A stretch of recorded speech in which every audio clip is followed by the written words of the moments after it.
Tough week of baseball. It's been a tough month plus of baseball. The Rockies just keep playing plus 500 teams, and they keep doing well.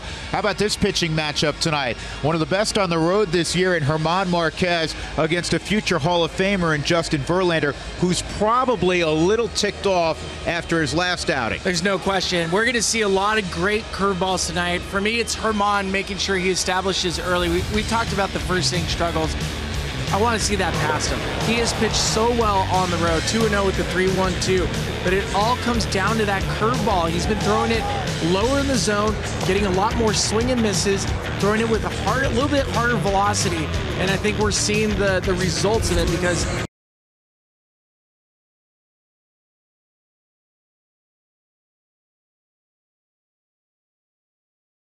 last start he had 2 innings pitched. He did not make it out of 2 innings because of a balk. But this guy, over 200 strikeouts. And when you're talking about somebody at the front of a rotation that can put an end to a losing streak. The Houston Astros have lost 4 straight. They've also lost 8 straight at Minute Maid Park.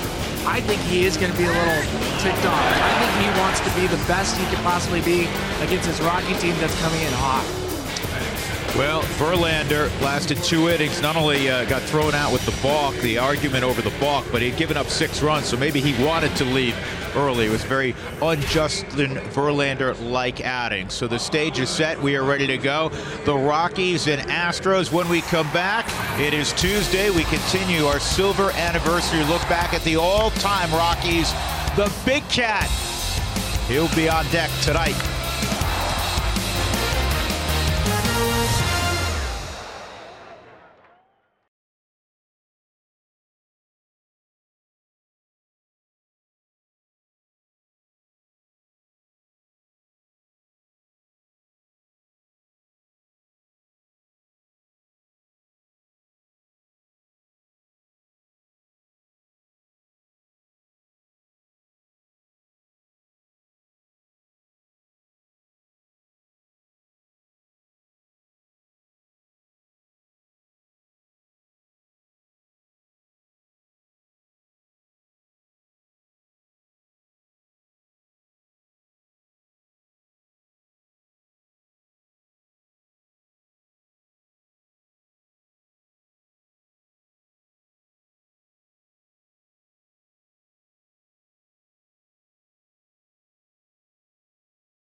Houston, Texas in the middle of August tends to be pretty hot, and that's why inside tonight the Minute Maid Park Dome is closed, and we are glad that we can make that statement. Rockies haven't been at Minute Maid in a few years, and all time they have struggled here. They've struggled against the Astros, I know that much, since they went to the American League, just 2-8. One of those victories coming a few weeks ago. There's 35-year-old Justin Verlander making his way to the mound. He is in search of his 12th victory of the year, and as Philly mentioned, he is sitting on 199 career wins, and the Rockies want to make him wait a little bit longer. Charlie Blackmon's going to lead things off. Here's the rest of the Southwest batting order tonight in Houston for the Rockies. DH in play. DJ will bat second. Cargo, then Nolan. He's in the lineup, not at third base, but as a designated hitter. Trevor Story will bat fifth. Gerardo Parra's in there. Ryan McMahon, can't keep him out right now. Pat Valleca's at third, and Tony Walters doing the catching. Chris Iannetta started all 4 ball games over the weekend against the Dodgers, and there's a little bit more on the year of Justin Verlander, an all-star this year, Spilly, for the first time since 2013. That's remarkable when you said that. I think when you're watching Justin Verlander tonight, especially knowing that he's always had a 5-pitch mix, you're only really going to see 4-seam fastball and his good curveball and slider. Well, here's the arsenal I'm talking about. 4-seam fastball sits about 95 miles an hour. The slider's his best secondary pitch. Will occasionally sprinkle in that curveball. The changeup really is just a for-show pitch. Outside, and the fastball is interesting because remember Roger Clemens used to do this. They'll throw some 91s, 92s, and then all of a sudden a 98 will flash on your screen. The good ones have that. They have that extra gear. Again, in his last outing, it was a rough ride. He gave up 6 runs in 2 innings and then was ejected. It was his worst start in an Astros uniform. That came against Seattle, and ultimately an 8-6 victory for the Mariners. They took 4 in a row here against Houston. 2 balls, 2 strikes. It's hard to fathom this also, and Spilly remarked about this a few moments ago.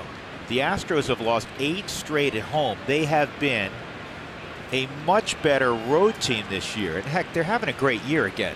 They're 73-46 despite losing 4 in a row. And a strikeout on a fastball away at 96. So Charlie is gone, and that'll bring up DJ. Let's take a look at the defensive alignment tonight for the Astros. That is a kid, Kyle Tucker. He is the youngest player in the American League at 21. He's the 5th rated prospect in all of baseball. He's out there in the starting lineup, and when the Rockies faced Houston in Denver, the next guy we're going to show you wasn't available. Carlos Correa just came off the DL over the weekend. Great glove, great bat. But they're missing a couple of guys, namely last year's MVP. Jose Altuve. He hurt his knee against the Rockies, kind of aggravated an injury. He's been out since, and he tried to run yesterday. They had to shut him down, and they're also missing their leadoff guy and one of their leaders in George Springer, who has a thumb injury and is out. Ball and a strike on DJ.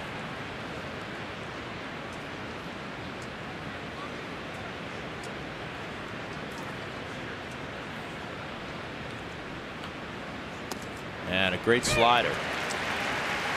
Well, it's going to be important for the Rockies to jump out in front of the Houston Astros. It's the same thing we talk about all the time, how important it is to score first. The Houston Astros are no different than any other team. If you score first on the Houston Astros, they're 27-34. Whoa, look out. Boy, that'll get your attention.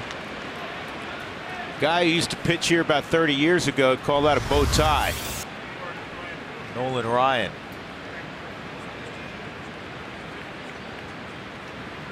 Ball just got away from Justin.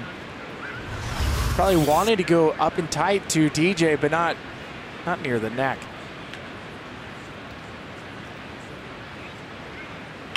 Two-two, and that's the way to respond. He came with another heater, and DJ squared it up to center field. A one-out single for LeMahieu, and that'll bring up Carlos Gonzalez. Well, we always talk about if you throw up and in to a batter, you just force them to be hyper-focused. They'll be locked in. That's exactly what DJ was looking for, fastball. Verlander didn't want to go back inside. Cargo's had a full 48 hours off. He did not start on Sunday. He's been swinging the bat great. In fact, if you go back to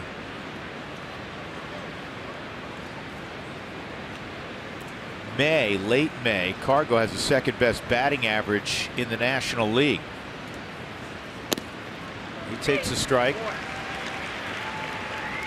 Cargo just 1 for 8 against Verlander. Get in line. There's a lot of guys who struggled. Cargo's .329 average since May 27th. As I said, second best in the National League, and he's torn up the American League this year. Better than anybody in baseball in interleague play, a .415 average. That's inside. Close, 1-1. Home plate umpires Fielden Colbreth. An appropriate first name for a guy who's in baseball. Chris Conroy is at first. Vic Carapazza is at second. CB Buckner is at third.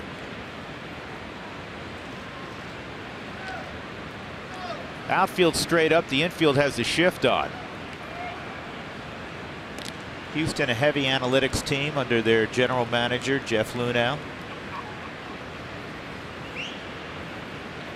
And A.J. Hinch, the Stanford product. And he understands it. He can speak the language to the players, which is why it was so important that Houston had A.J. Hinch as their manager. A.J. was an intern manager with the Arizona Diamondbacks and spent time in the front office with the Padres. Ball and 2 strikes. There has to be harmony there in that it wouldn't work if you had a real new school front office baseball operations staff that really embraced analytics and a manager who, you know, gave the Heisman to all analytics. There has to be a happy medium in there. And the same thing the other way.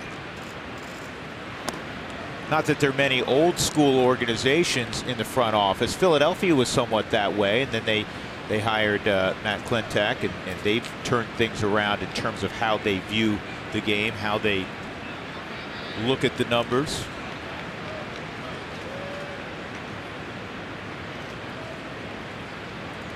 I mean, I've always felt if you have information, it's valid. Numbers are numbers. The numbers don't lie. Cargo fouls that back. I was talking to Carlos before the ball game, and he loves this ballpark. Hitting here, his numbers are not robust here. He's hit just .216 and 37 at bats. He does have a home run here. But this is a hitter-friendly park, not a hitter-friendly pitching staff they're facing, but it's a hitter-friendly park, and the background is good here. 2-2, strike 3, got locked up. Verlander can do that to you, and that is the second out. It's 208 strikeouts now in the season for Justin Verlander. Cargo probably looking fastball. He gets fooled by the curveball. Might have even been just a harder slider. So here's Nolan. He's 2 for 7 in his matchups with Verlander. Verlander faced the Rockies a year ago. Gave up a run in 6 innings last season. DJ dives back in.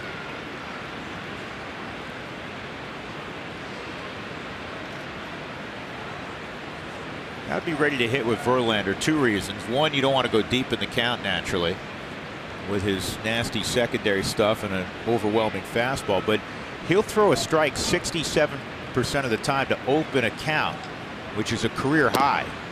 And there's one right in the middle of the plate, 0-1.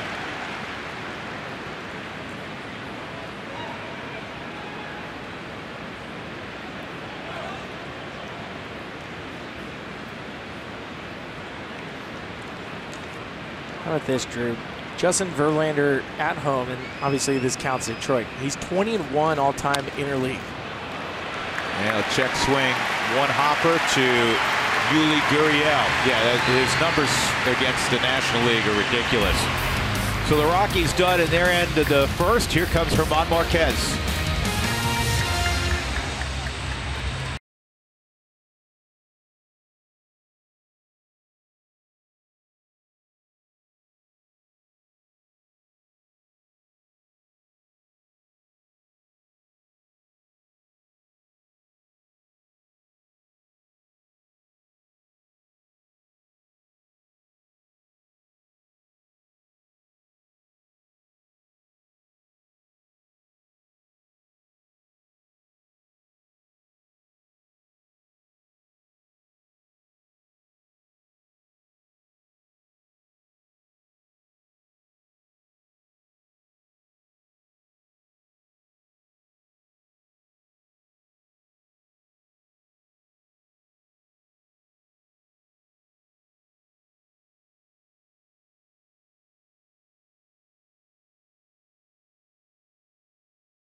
downtown Houston, Texas. The Rockies got a hit from LeMahieu, nothing else across, and it's time for German Marquez, who's been brilliant out on the road so far in 2018. He really has, and I think when we're watching him, pay attention to the curveball. That's what's so important to German. It's getting that fastball established early, throwing it for strikes, and then getting the curveball set. Pizza Ranch for the win.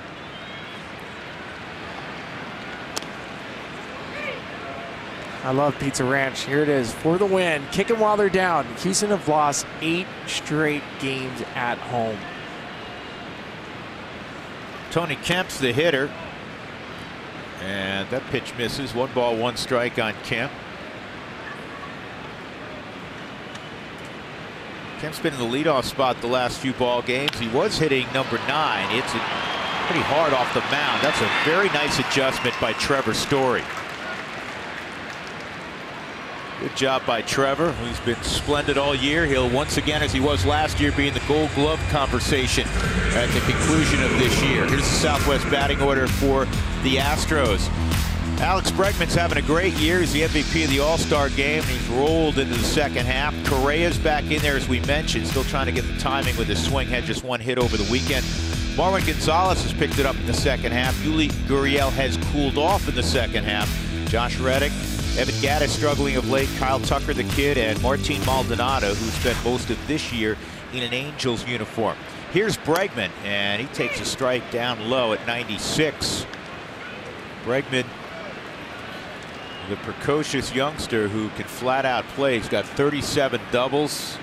Been playing shortstop quite a bit in the absence of Correa. That's a good looking pitch just off the outside corner. 1-1. One good look from Marquez tonight, and you can see that at least initially he's down with his fastball, and there's that nasty breaking ball. That's a slider, folks, not the curveball. But he's got an improving slider as well. He's a competitor. You know he's up to face the Astros and Verlander, even more so than he ordinarily would be. Of course. How often do you get to pitch against one of the greats? He's going to be a Hall of Famer. Justin Verlander is a Hall of Famer. No question. You don't want to see, you won't be the guy that goes against him and have your name in the record books. 2-2. That sweeps outside. 3-2 on Bregman. I don't know if it was me and I knew the pitcher on the other side was looking for career win 200. I don't want to be in that box score. Nope. You want to be in the box score with a W next to your name. And he loses Bregman, so Bregman reaches again. Bregman has reached in 73 of his last 75 games. Is that any good? 1 out, 1 on. Parra, Blackman, Gonzalez in the outfield. So Kapaleka's playing third again for Nolan. And across the way, it's Ryan McMahon at first base.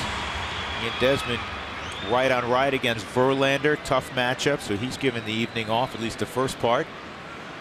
And here's Correa, who always draws oohs and ahs from the hometown crowd. He and Altuve, clearly the face of the Astros organization. Both the young men, exactly what you want on the field, exactly what you want off the field. Stand-up guys, they speak well. They just represent this organization. And even last year, when you think back to what happened with the Floods here in Houston, they were front and center speaking on behalf of the team. Great ambassadors for this ball club. Good pitch. There's a strike. His only hit in that Seattle series, Billy, was a check swing roller that got up the first base line. That was it. And that's not unusual. You can go on all the rehab assignments you want, but this is the best league in the world. And you know that better than anybody. So when you're out 6 weeks, it usually takes a little bit of time. Well, the hardest part too, Drew, when you show up in August, a lot of the players are in their second win. They're feeling good. This is where pitchers are hitting strides. So you imagine spring training, you always know the pitchers are ahead of the hitters. Well, right now, if you miss 6 weeks, the pitcher's way ahead of you. 1-2. Bregman at first can run. Now, A.J. Hinch has kind of been lamenting some of the same things that Buddy Black has Buddy hasn't really been lamenting it. Buddy has a philosophical approach. He knows his team's going to hit, but the point being the Rockies haven't hit a ton of late, nor have the Astros. You know, two teams who have terrific looking lineups, but you go through spells where you don't score a ton of runs. The Rockies haven't scored a ton of runs the last few weeks, nor have the Astros. Well, think about this too. The Astros are top 10 in batting average, top 10 in on-base percentage, top 10 in slugging, OPS in Major League Baseball. And that's in the middle of a slump. Bregman takes off and it's fouled off. Well, here's Houston since the All-Star break. They're averaging just a smidgen over 4 runs a game, which is 21st. And you see their slugging percentage down near the bottom of the league. On-base percentage just 27th. And before the break, they were, as you would guess, an outstanding offensive team.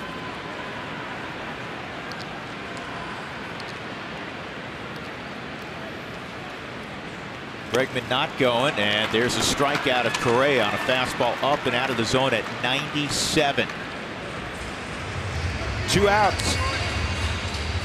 Come on, taking a page out of Justin Verlander's playbook, going with the elevated fastball, the 4-seam above the belt. One of the toughest pitches to lay off, especially if you have that curveball.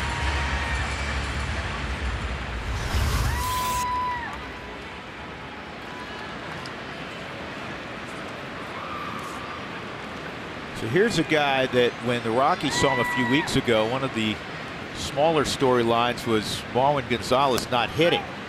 And of course, last year he had a career season. Since the All-Star break, Gonzalez has picked it up considerably. His slugging percentage .532 since the All-Star break. Well, imagine if he wasn't hitting, what this lineup would look like.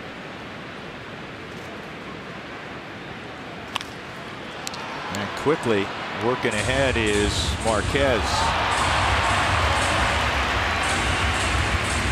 4 batters, 4 first pitch strikes. Gotta like that.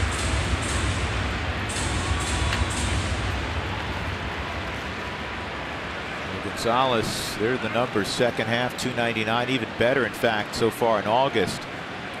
In 10 ball games, hitting .359 in August. Astros 5-5 in those 10.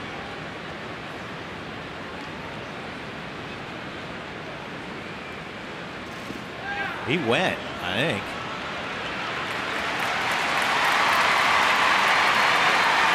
I've always felt this, that if the check comes more than about 3 seconds after the check swing, you'll never get a punch out. Watch this. Now, this is down on his feet. It's close. They're all close. They're hard to tell, but you know, now Tony, because he had to block the baseball, he's eyeing Bregman, and C.B. Buckner said he did not go around. It was close. 1-2. It goes a wild pitch.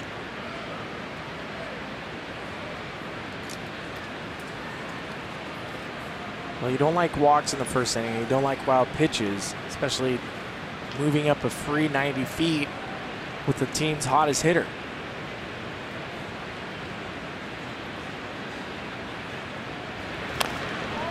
Found that off his leg.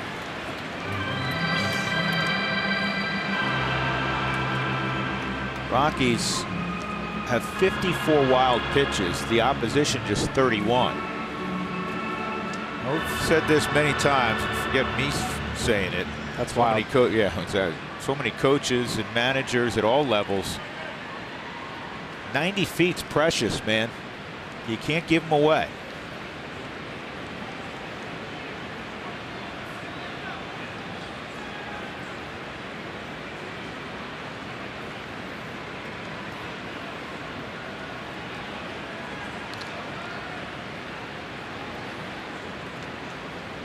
There's the list of teams by wild pitch. Swung on and missed. Great job by Marquez. So he leaves Bregman at second. 2 strikeouts in a very fine first inning for Herman. We'll go to the second. No score at Minute Maid Park in Houston.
Yeah, 370 is pretty good average. That'll work. Are you kidding me? Yeah, that'll work in your local Little League. Trevor Story, he works in the big leagues. Native Texans up there against Verlander. He takes a strike. This is the first ball game Trevor's ever played at Minute Maid Park. Now, he's a Dallas area kid. He played in Arlington growing up at some workouts and such. He's been here before as a fan, but he's never played a game at Minute Maid. And he pops this one up to center field. Tony Kemp. Tony's not that big. I'm looking at his glove. His glove's about half the size of Tony. Here's our T-Mobile built for baseball.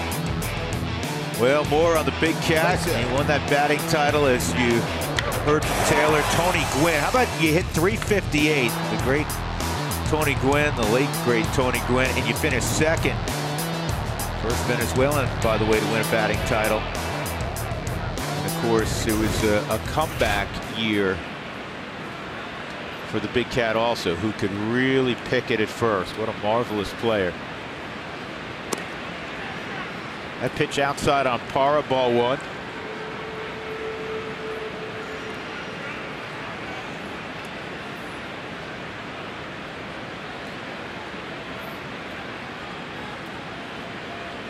Astros shift with Parra also. The Astros shift as much as any team in baseball.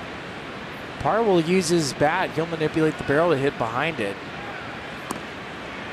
And he's out in front 2-0. Parra started on Saturday. David Dahl's been playing quite a bit of late and swinging it well. Parra in that game on Saturday threw out a couple of singles. And I think, too, for Buddy Black, when you have Gerardo Parra on the road, he leads the team in hitting. Good swing. 306 batting average on the road and 186 at bats. Nobody else on the team's even close to that. No, he's been great out on the road. And you know that comes into consideration when Bud Black is filling out his lineup card for today. And it's different because Nolan has to be the DH. There's a bunt with a strike, and just pick it up and toss it to Verlander if you're Bregman. Gotta love it, man. That's smart team baseball, and not expected once you have a strike on a guy that's, you know, a gap-to-gap guy. Oh, and it's going to set up for the rest of the series. And even though it's a two-game set, the next time he's hitting, the infield will stay different. I love it. Listen, if that's D. Gordon, Bregman's still in on the grass because D will bunt. That type of players, on many of them, Billy Hamilton maybe will bunt with a strike on you. D's bunting with 2 strikes on him quite frequently. But I love that move by Parra. Now here is Ryan McMahon with 1 out.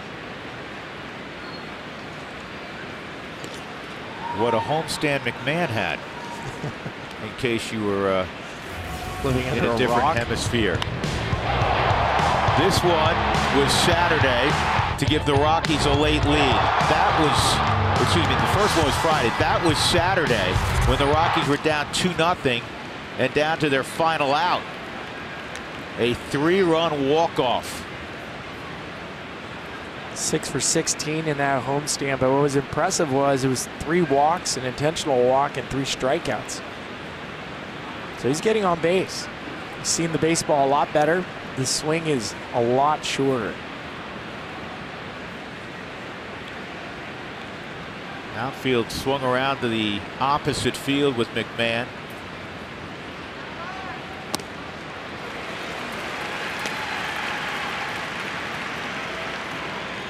Justin Verlander, you have to go back to 2004. That's when he was the second pick in the draft.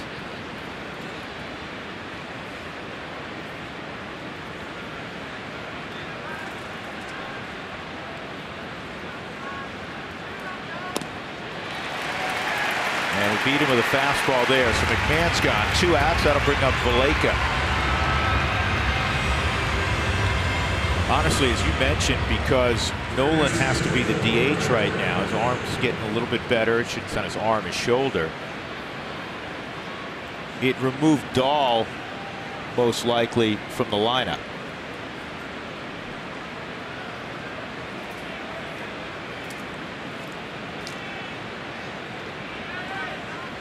But Pat Valaika's the good luck charm. Did you know, and I didn't, my hand's raised, the Rockies have won 10 in a row when Patty Barrels starts. Good job, Doug Marino, on that little stat.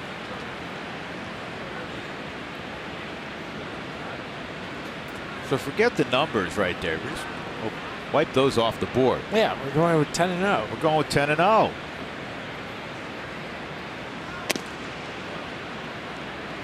Well, this is a good matchup for Valaika. Surprisingly, you're going up against a future Hall of Famer. But the fastball plays for what Valaika's skill set and his strength is. He can handle the ball low, but he likes the fastball up and in. And with those Crawford box kind of coming at you the entire time. If you get the barrel out on the right side and pull the baseball, Crawford boxes are very inviting. 2-0. Tried to paint, could not. 3-0. First 3-0 count tonight from Verlander.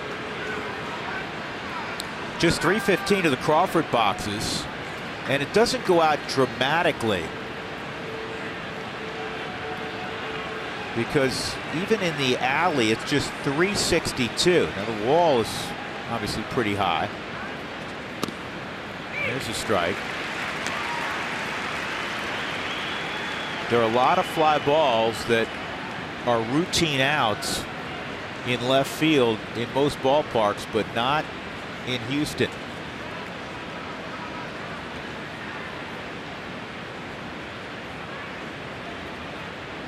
And of course, out in center field, you don't have to run up the hill anymore. We'll do a little bit more on that tomorrow. 3-2.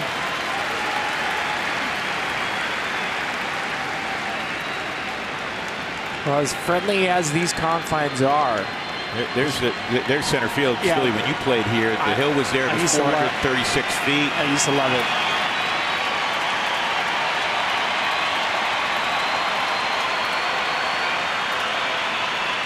Three and two outs. Parr will be moving.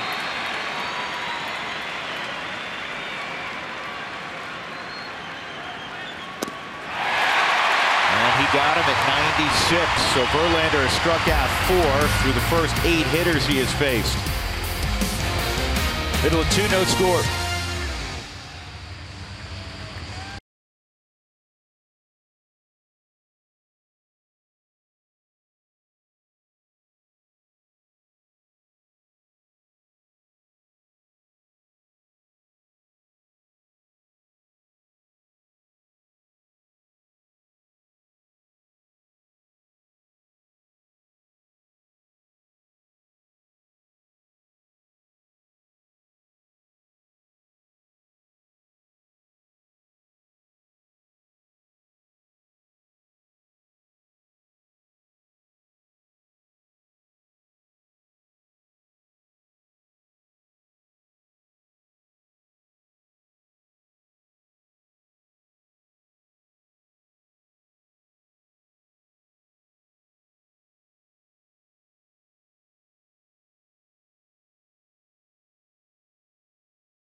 Well, everyone's big question, would Nolan Arenado play today? Of course, we've already seen him as the designated hitter. That's the good news about being in an American League ballpark after after an off day. Nolan got some extra work in today here at Minute Maid. He came in early, said he threw from about 60 feet. Things were feeling good. Then during batting practice, he used Keith Duggar, the head trainer.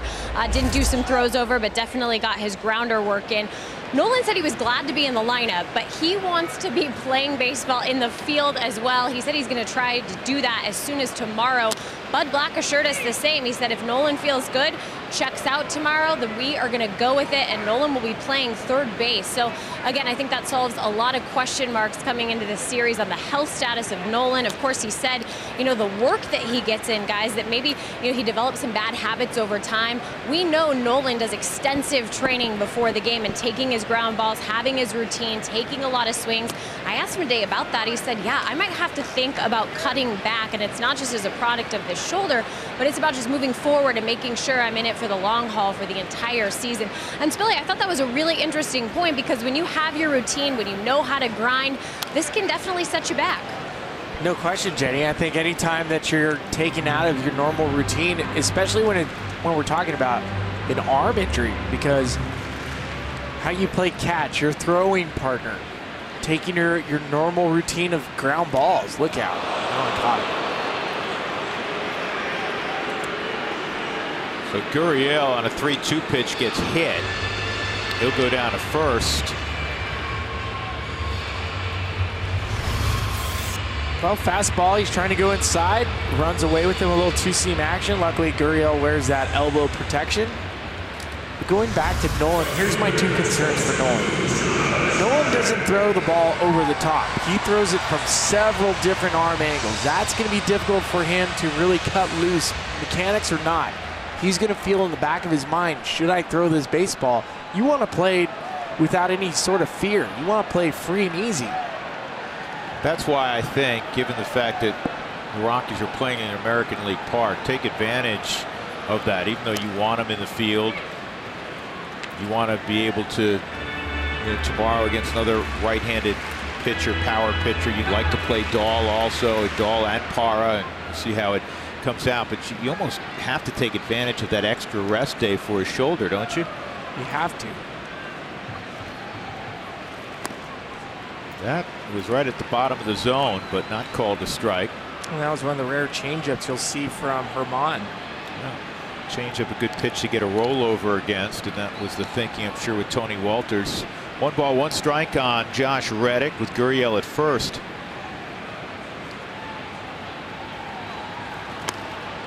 There's a strike. Went back with the changeup. This one a little more action. 86 miles an hour down and in. And you'll see that with some guys if you don't have just straight good movement. And Herman has always kind of struggled to command right side part of the plate. Maybe the changeup will allow him to get in there. A lot of giddy up on that fastball at 96. Good job by Reddick to cover it. Josh Reddick went last year from Oakland to Los Angeles, just didn't hit in the Dodger uniform. He did not play well in the Dodger uniform. No. I think some guys might be allergic to the Dodger uniform. Apparently, Josh Reddick is. 2 balls, 2 strikes. Darryl Strawberry was allergic to the Dodger uniform. True.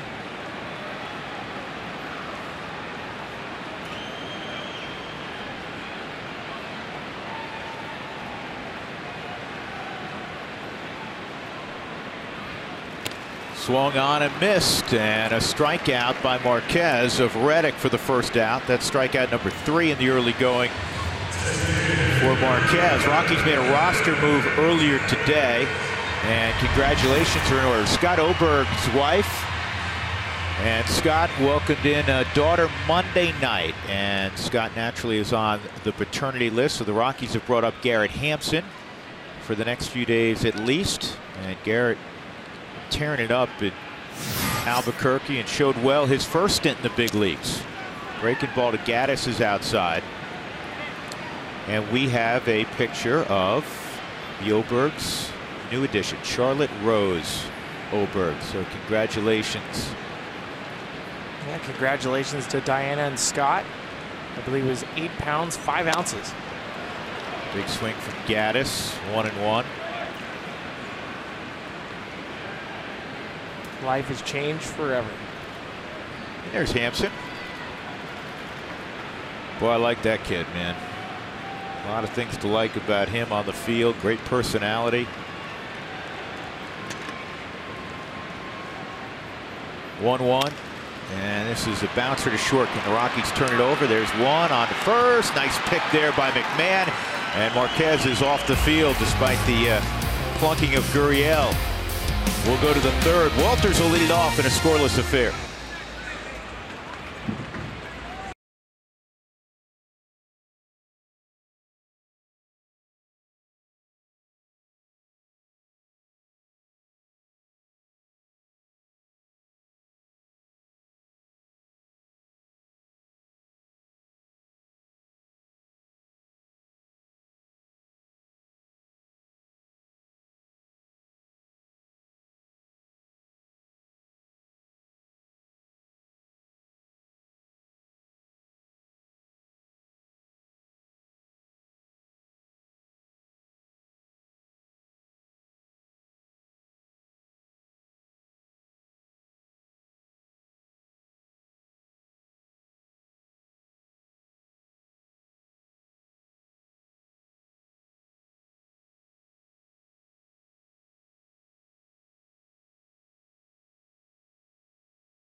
Colorado Rockies baseball on AT&T Sportsnet is brought to you by the 2018 Toyota Tundra in your hometown Toyota stores and by Southwest Airlines. Low fares, no hidden fees. That's transparency. Great to see the wonderful city of Houston, Texas back on its feet after the devastation from Hurricane Harvey a year ago. This is a very prideful city, one of the largest metropolises in our great country. Here's Tony Walters. Tony batting in the 9th spot. Then it'll be Blackman and LeMahieu. It's only Tony's 4th start since the All-Star break. That's tough, man. You're doing so much work in the bullpen, catching guys and doing work in the cage, and then they tap you on your shoulder and go, hey, you got the start tomorrow night, and it's against Verlander. Good luck. Go get him.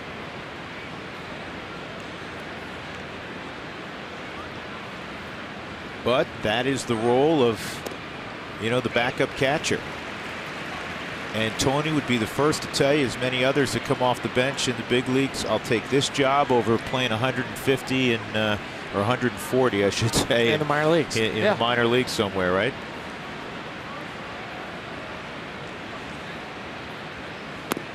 Boy, that is, it's a ball. It was close.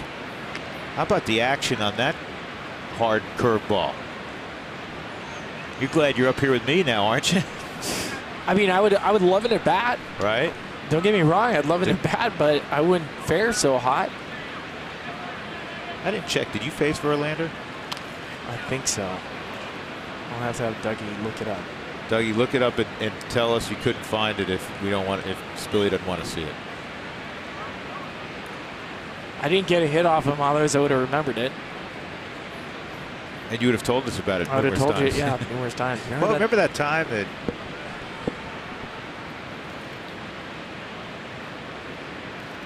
1-2 on Tony, and he stayed on that breaking ball. Did a good job. Who in your mind was the greatest pitcher that you ever hit a home run off of? Clayton Kershaw. That's right. You took Kershaw deep. Who else? Kershaw deep before he ever got good. So no, you don't have to tell the story that way. I'm serious. Just me and you. I hit him when he was not so good, and then when he got good, he knocked me out of the league. Tony's gone. Anybody else you want to add to that list? Some Hall of Famers? No. 3 straight strikeouts by Verlander. That'll bring up Charlie. Charlie struck out to begin the ball game. Fans, if the Rockies score 7 or more, go to participating Colorado Taco Bell locations the next day between 4 and 6 and get your Rockies taco special. Liv Moss at Taco Bell. And they have not done that in quite some time. Look at this. And the Rockies, obviously, they're winning ball games during this stretch, but it's 21 in a row, scoring 6 runs or less. The all-time Rockies streak, 6 runs or less, 23, set 3 years ago.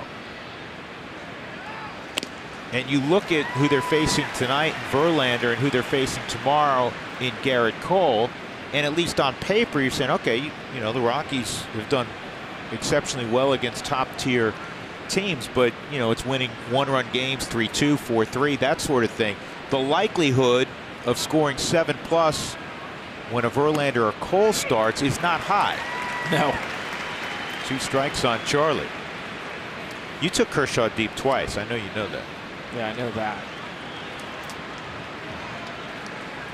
Charlie coming in, it had some success against Verlander, 3 out of 9, including a home run. He may have caught a break there, 1-2. And that action, it's his slider. I mean, that's the slider with curveball, real bite.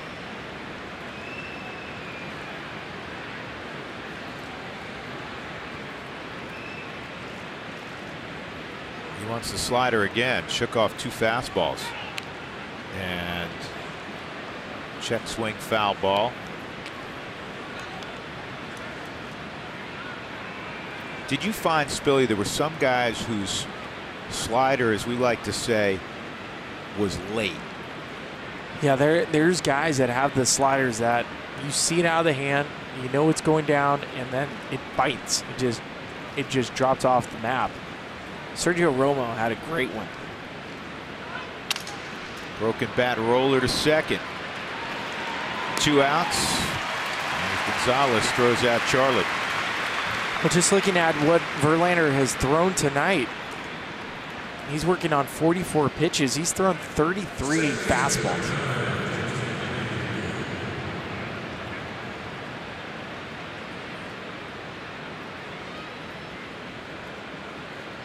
So if you're going to face Verlander today, there's no reason to look for off-speed pitch. Hunt the fastball. And hunted early in the count. DJ hit a 2-strike fastball, a bullet up the middle for one of the 2 Rockies hits so far. The other hit was a Gerardo Parra bunt single with 1 out in the second.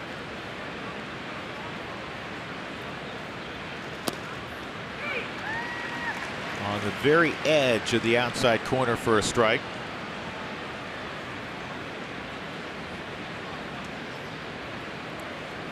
Rockies won on Sunday 4-3 on the Chris Iannetta bottom of the 9th walk-off walk. He was the right man for that job. Talking to Buddy, he thought about pinch hitting Carlos Gonzalez. Natural there. I think a lot of managers would have done it. And sometimes managers have to process all the information they have. And sometimes they got to go with a hunch. And you know, look out.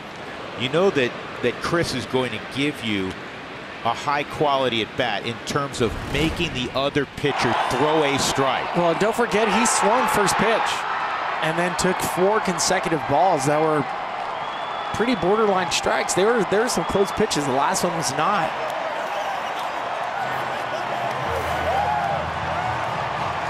First bucket of Warriors thrown that didn't get out my partner last weekend. Thank goodness the last one didn't. 3-1. I forgot you weren't flying with us Sunday. I called you on the way to take you, and then I was like, I hope Spilly doesn't answer because I don't want his sticky butt in my car. 3-1 on DJ. Good swing. 3-2.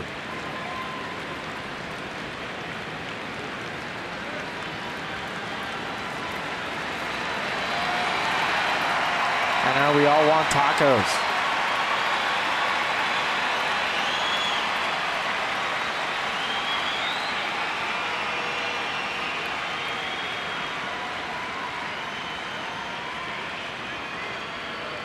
DJ trying to win the battle here with 2 outs in the 3rd against Verlander. And now he'll back out. Good Minute Maid crowd tonight. Why not? They're the defending world champs. They're in 1st place in the American League West, and they have a future Hall of Famer on the bump.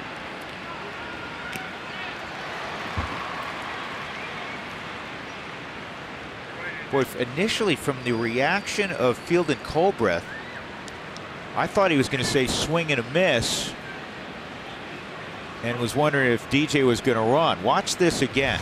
Maldonado is going to run to the backstop as if this is a swing and a miss. And then Colbreth, you know, says dead ball.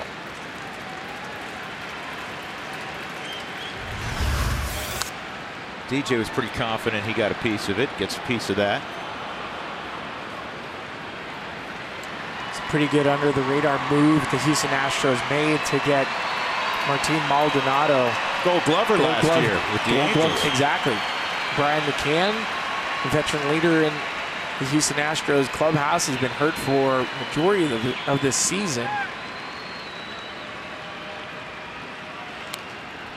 Can I tell you another under the radar happening? On Sunday, we talk about Ionetta's walk, and well, we should. DJ LeMahieu opening that 9th inning with the shot to right that was misplayed after it rolled around in the corner by Puig. It was a hit, you know, the whole way, and DJ's heads up base running going to second to begin that inning. DJ got that rally going.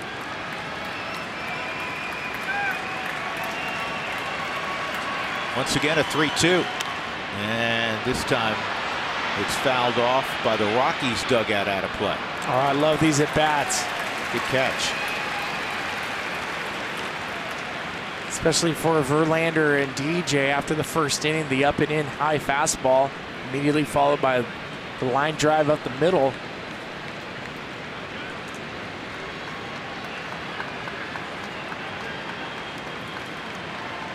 This is the 10th pitch of the at bat. And neither guy is caving in.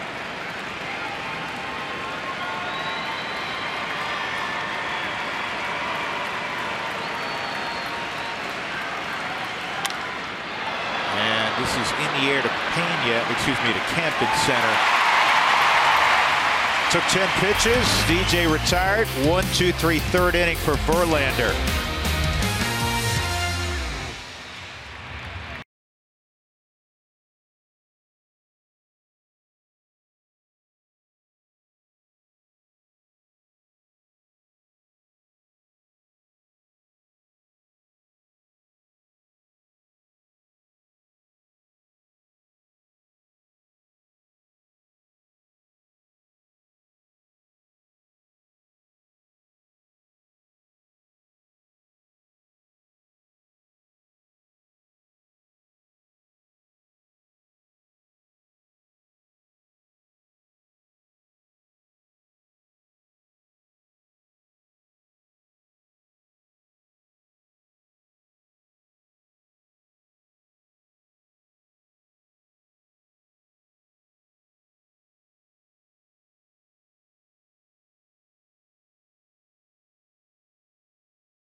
Park, you never know who you're going to find. That would include the former Bronco, John Lynch. Of course, now the general manager with the 49ers. You guys are in town practicing all week. You're going to be playing the Houston Texans, but you came to see the Rockies, root on the Rockies. You know, it's crazy. We arrived, the 49ers, to scrimmage against the Texans, And we pull up to our hotel last night, and I hear a voice say LJ, and LJ is my college nickname, Little John. My dad's Big John. And no one knows that except people I used to know a long time ago. It was Mike Redmond, and I played minor league baseball with Mike in Kane County, Illinois, back in 1993, and I haven't seen him since.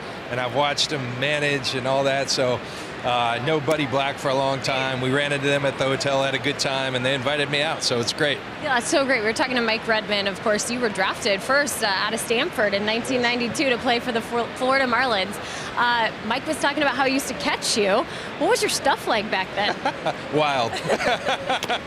Mike did a great job. No, Mike was great to throw to. You always felt comfortable throwing to him, called a great game, and he was really intense. You know, you never knew who was going to make it, but, you know, Mike just was solid as a rock, and so it's great to catch up with him some 25 years later. Yeah, that's pretty neat. I saw you guys chatting during batting practice today. Of course, Jeff Bridich also on this trip, so some general managers getting to talk it out. Are there some similarities between what you have to do for your job in professional football versus baseball? Absolutely. I mean, that's something I've tried to do since I've been in, whether it be basketball managers or general managers or people in scouting in baseball. I think we can all help each other. You know, baseball, one of the things I find so interesting is player development. You know, they minor leagues and all that, people's from different countries, so they really have a great hold on how you develop players, and it's something we're trying to bring to San Francisco and the Niners. So I think we can always share ideas with people whom you respect. Well, John, I know you have a busy week, so we'll let you get back to enjoying a few moments to breathe in between work. But from all of us on our crew, and I know I speak for a lot of Denver Broncos fans out there, it's great to see you, and we appreciate you joining us. Hello to everybody in Denver. We miss it. You know, we lived there for 11 years. Great part of our family's life, and will always be a part of our family. Awesome. Thanks, John. Thank you. Drew, we'll send it back to you. All right, Jenny, tell John hello from us, and I'll tell you what. Go Niners. There's a first-class guy, and in everything he's done, it's kind of like John Elway, another buddy of his from Stanford. Everything he's done well. And he'll be in the Hall of Fame in Canton one day. And what a turnaround last year after getting Garoppolo, huh? Johnny GQ. Johnny GQ, that's right. A walk to Kyle Tucker. And now one strike on Martin Maldonado, the catcher. And this should be two where it's hit. That helps. 2 gone. 4-3 on that double play. Second already in the ball game for the Rockies. Houston's not had a hit yet. 2 walks and a hit batter so far. So He does make plays help. The adjustment made by Marquez there. Now face Tony Kemp. It makes a pretty big difference, Drew. When we look at this lineup, we saw it, what, 2 weeks ago? Not having Springer, not having Altuve, it really changes the entire dynamic of this lineup. And the fact that Correa's back, yeah, name recognition, but just telling from the at-bats, he's not Carlos Correa quite yet. Not yet. He'll get there. I don't want to see it in the next 2 days, but you know he'll be there. I think you take that kid off second base, and it is an enormous omission from their lineup, from their clubhouse, what he does defensively. If you're a Houston Astro fan, the last place you want to see him, is a sweatshirt on, leaning on the top railing, unable to play. Not good for the Astros, not good for baseball. He'll be back soon. That's a bad miss, 1-1. There's a changeup that wasn't finished. It's the same thing for the Rockies. You're missing out Nolan Arenado in your lineup, and luckily for them, for the Rockies, you can use him as a DH. This will get Kemp back. Parr settles underneath. Marquez walked the guy again, but not an issue. So we'll go to the 4th. That was a 10-pitch inning. No score.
Where that chair was, because they changed the color of it the next year, Cargo fouls off this first delivery from Verlander. It's 0-1.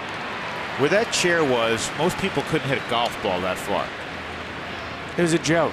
Well, Kevin Brown supplies some power now. He was throwing hard, but I remember that highlight when I think I was just starting high school. I was like, how does a human actually hit a baseball that far? It's crazy. Cargo struck out on a fastball his first time up. And this is the part of that home run that bothers me. Just let it be 579 feet. Why change it? I'm with you. Go ahead and tell us the guy hits it 933 feet so we can say, like, this guy hit it 933 feet. No argument here.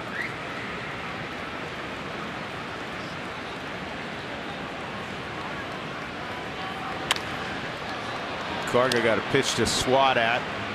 Got underneath it. Kemp in center field. Well, let's go back to that matchup. Andres Galarraga against Kevin Brown. It was his slider. Oh my goodness. And it was slaughtered. Okay. It was first estimated 579 feet. Then it dropped 70 feet off of it to 528. It got lowered again to 468 feet. You know what's weird? Look, guys are pointing out in the dugout where it went. That was a grand slam. Usually there's a greater celebration. They were just in awe of how far it went. Come on. Nolan drives this ball to right field a little bit toward the end of the bat. And it's gathered in out there by Reddick. 2 outs. Yeah, exactly. I believe that. Can we talk about the Big Cat Grand Slam in '97 that went like 6,000 feet in Florida? Yeah, exactly. It went 6,000 feet. I mean, why else would players be pointing at it? How far did John Gray hit the home run to center last year in 467. So this is 468. And at the end of the day, it got measured 468 feet. Exactly. When it lands like 80 feet above field level, it wasn't coming straight down. Dougie, where did you get that they've measured it down to 468? Because I'm upset. When we go to Miami next year, you and I I'm will gonna go go out pace there? it out. I mean, it's not the same. It's not the same place, but we can use more advanced things than that. Strike one on Story. We'll get out a yardstick. Makes me angry. Story's riding a 10-game hitting streak. 24 home runs, 81 driven in for Trevor. You know, there's 6 weeks to go in the season. And Trevor's numbers are almost identical, at least power numbers, to all of last year. And of course, the batting average, though, is much, much higher. Last year, 24 home runs, 82 driven in, 7 stolen bases, whole season, 239 average. He's hitting 50 points higher with the same home runs, basically the same ribbies, and twice as many RBIs. Excuse me, twice as many stolen bases. It's hard to have twice as many RBIs. You have to be like Hack Wilson.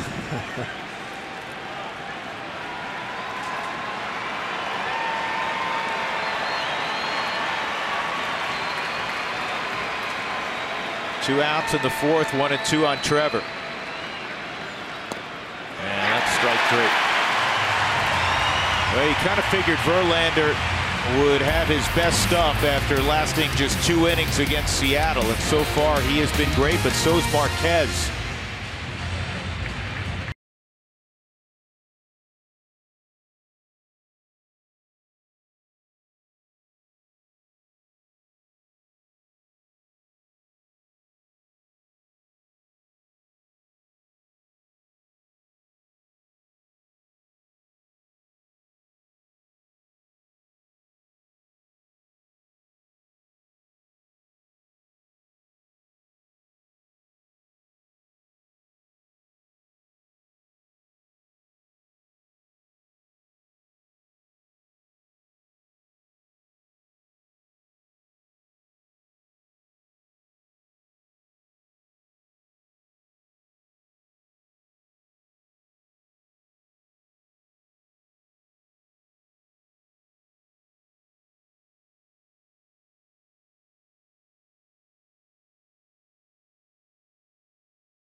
Rockies baseball on AT&T Sportsnet is brought to you by Subaru. Love, it's what makes a Subaru, and by UC Health. Live extraordinary with Jenny Kavnar and Ryan Spilborgs and our entire AT&T Sportsnet crew down here in Houston. I'm Drew Goodman.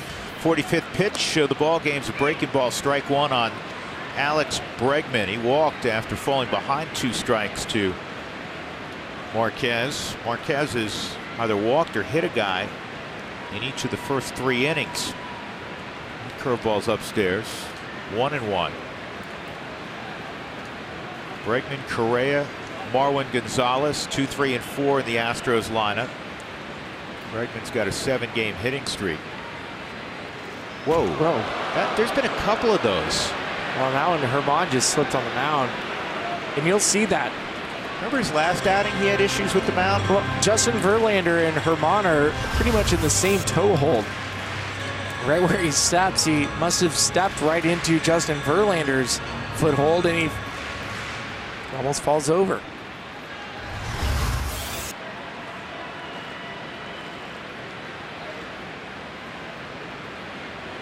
Two-one, and he zips a fastball by him. 2-2.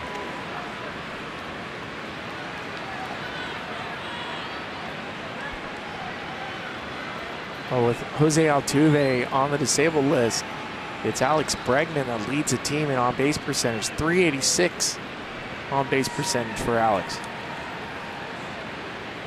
2-2, and a broken bat. Here's what they're missing with Altuve and the effect it's had on the Astros.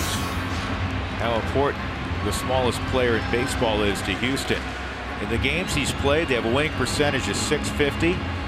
And these are team averages. They've hit close to .260, average 5.1 runs per game. In the 16 he has not played, their winning percentage at .375, and their batting average as a club is down 31 points, and their runs basically a run and a half.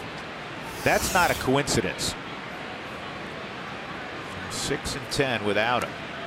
Outside. And it's 3-2. Marquez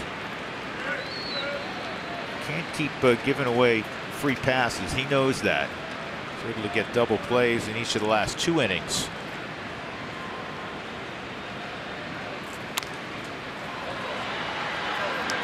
Amazing part about that with Altuve being down is that the pitcher's ERA is a half a run higher without him.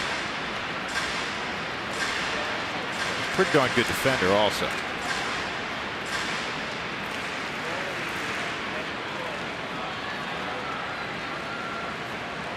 Three-two again, and he's going to get him. This is popped up middle of the diamond. Story, Arenado, it'll be Trevor. 1 out. That'll bring up Carlos Correa. Rockies gift cards are a great gift for all Rockies fans. Gift cards can be redeemed for game tickets at Rockies dugout stores or for merchandise and concessions at Coors Field.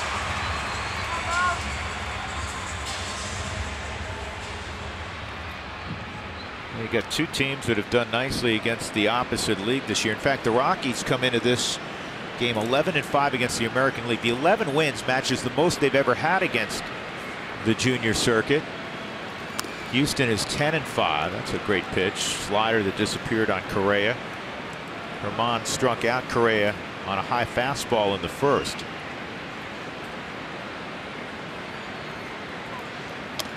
That's outside. Achieving More is brought to you by AT&T. Interleague play, the Rockies 11-5, 3rd best, and the Astros, not surprisingly, real good. How's the Red Sox only played 10 games against the National League? That's a strike. Because they play the Yankees all the time. They play the Yankees like 40 times.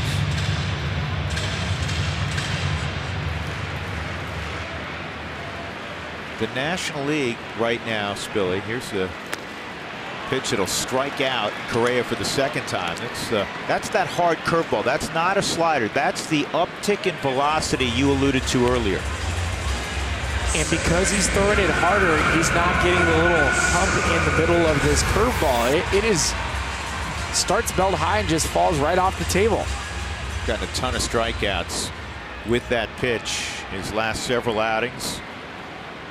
In fact, in the second half, against his curveball. The league's hitting 119. Outside on Gonzalez, ball one. He struck out his first time. Well, here's what I'm talking about. If you look at the opponent batting average, it's dropped down to 119 as he's increased the velocity on it. And by increasing the velocity, he's getting it to look a lot more like his four-seam fastball. And those numbers are remarkable. Third lowest in Major League Baseball during that time frame. You know who was absolutely effusive in his praise of Herman? Clint Hurdle. He said this guy's stuff when he's faced us is as good as anything we've seen this year. And there's no denying it. I mean, we're looking at one of the all-timers in Verlander. You're seeing the action on his breaking pitch and a fastball mid to upper 90s. There's a changeup. 2-1. Kind of flying around, but we were talking about interleague play. I just want to finish one more thought. You know, the National League hasn't won a season series against the American League since 2003. They're leading right now, 123 victories to 105 for the American League. On the ground, easy pickings. That's how you want all your ground balls. DJ tosses to McMahon. A 1-2-3 fourth inning. Marquez has been special so far. Parra will lead it off in the fifth.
The fifth, we have been celebrating Andres Galarraga as part of our Toyota Talk 25. Bud Black has a relationship with him that dates back to Caracas, Venezuela. So the big cat was really young when I was down in winter ball. He was on the team, but he was a Leones. But I remember Antonio Armas, Bo Diaz, who passed away. Some of the veteran Venezuelan players on our club said, hey, that young guy over there is going to be really good. Really good. The big cat was really good, and since I'm just chiming in on the Andres Galarraga conversation, that's where we sat. We sat right up the first baseline, and it was so fun to watch him as a kid. I mean, he moved like a cat. It's so crazy to imagine a man that huge moving like a cat. All his offensive numbers great, but I love to watch him play defense, guys. Well, he was just a kitten when he was playing with Buddy in Caracas. I couldn't resist. I'm sorry. Bregman, with one strike, is now just going back. Now has 2 strikes to a deeper position, because with 1 strike the first time, Parra laid down a bunt. Bregman said, that ain't happening again. You don't think Parra will try to lay one down right here with 2 strikes? That'd be funny. Be great if he was successful. Do it.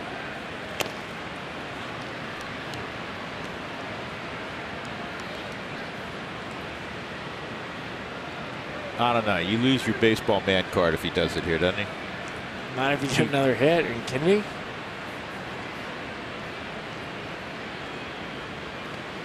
Two and two.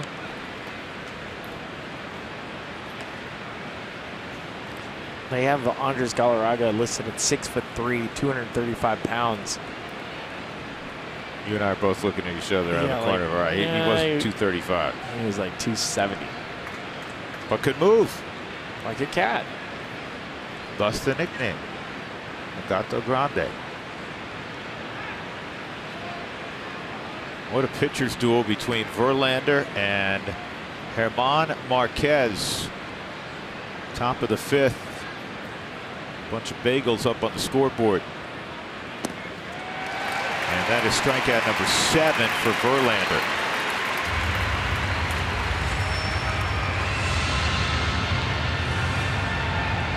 Verlander already over 200 strikeouts this year for the 8th time in his career. That'll bring up Ryan McMahon. He struck out swinging his first time. 9 others in their big league careers can boast that they've struck out 200 or more at least 8 times. Listen to the list. Nolan Ryan, 15, Hall of Famer. Randy Johnson, Hall of Famer, 13. Roger Clemens should be a Hall of Famer with 12. 2-0. Tom Seaver with 10, Hall of Famer. Pedro Martinez, ditto, with 9. Bob Gibson, 9. Bert Blyleven, Hall of Famer, 8. Steve Carlton, 8. Gaylord Perry, who went into the early 90s into the Hall of Fame.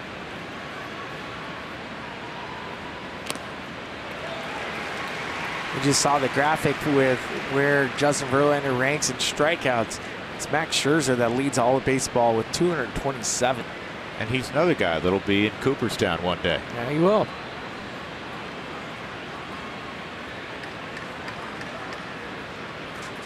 Two and one on McMahon, trying to run into one again.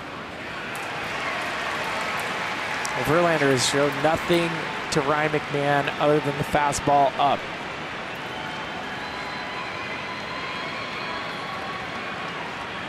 You remember back to when we saw Ryan McMahon, he had forced Cargo to shorten up his swing. That's what I'm hoping to see with McMahon. Trying to get the barrel to it. It's easier said than done. It's a lot easier from up here.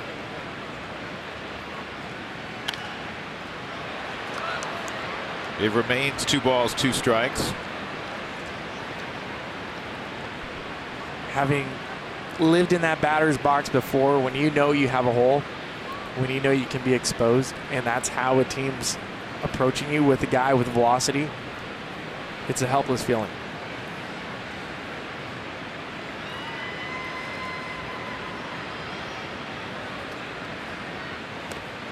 That is a wicked breaking ball. And that is strikeout number 8, 3 in a row for the 2nd time tonight for Verlander. For Verlander, he was tired of McMahon wasting his fastball, so he went to the hard slider. And had such good depth, late depth. It was a strike regardless. When it looks ridiculously hard to hit on your television screen, think about what it's like 60 feet away. That's low, ball 1 on Valleca. Rockies winners of 3 straight, all against the Dodgers, as you're well aware. And the Astros have lost 4 in a row, all against Seattle. And those games right here at Minute Maid Park. Suddenly Seattle, not too far off the pace in the American League West. And Oakland, somewhat shockingly, I'm sure to many, is just 2 games back. Valleca line shot, base hit. You said it earlier, this could be a good matchup if there is such a thing against Verlander for Pat Valleca. So Pat throws out the Rockies' 3rd hit. They have all the hits in this game. And with 2 outs and Valleca at first, Tony Walters will hit. Well, Valleca, a very good fastball hitter. He got one out, a little bit up and over the plate. Valleca very short to get the barrel to the ball.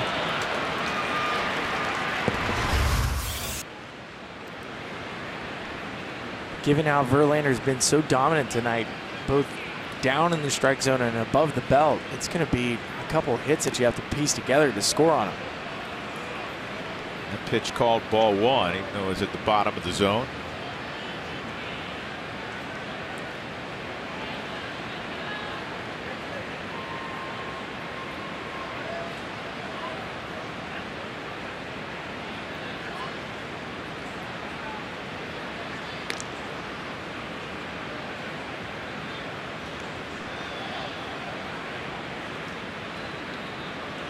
If you missed it yesterday late in the evening, great matchup between Madison Bumgarner, Clayton Kershaw. The Giants beat the Dodgers yesterday, so the Rockies tied for second with LA, just a game behind Arizona in the very strong National League West. The Giants are in fourth, they're at 500, 5 back, but there's the division as we begin play on Tuesday, August the 14th.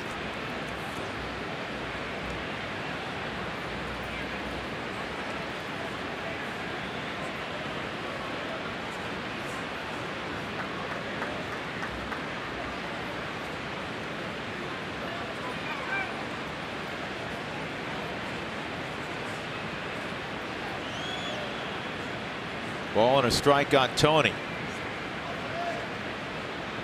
We haven't called him Tony Three Bags in a while. Oh, that'd be great. Wouldn't that be good? Just saying. Come on, Tony Three Bags. You were talking about Boston Red Sox earlier, and we just showing the standings. Imagine this. The Red Sox are 85-35 right now. The Diamondbacks, who are leading the National League West, they would be 20 games behind the Boston Red Sox right now. Yeah, Boston, they're in a different stratosphere right now. But listen, the NL West was that way last year. The Dodgers, even that period where they lost a fair number of games, they still won 104. The Rockies had a better record on August the 14th a year ago than they currently do, but they were nowhere near the Dodgers. They're 20 games back. This year, different year, solid baseball, and they're a game back.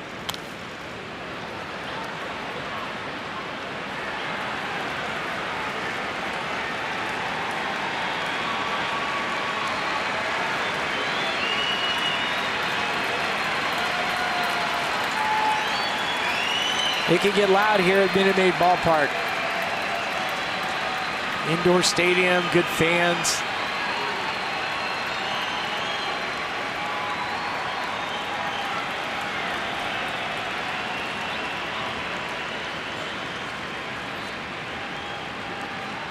Three and two. And a strikeout of Walters.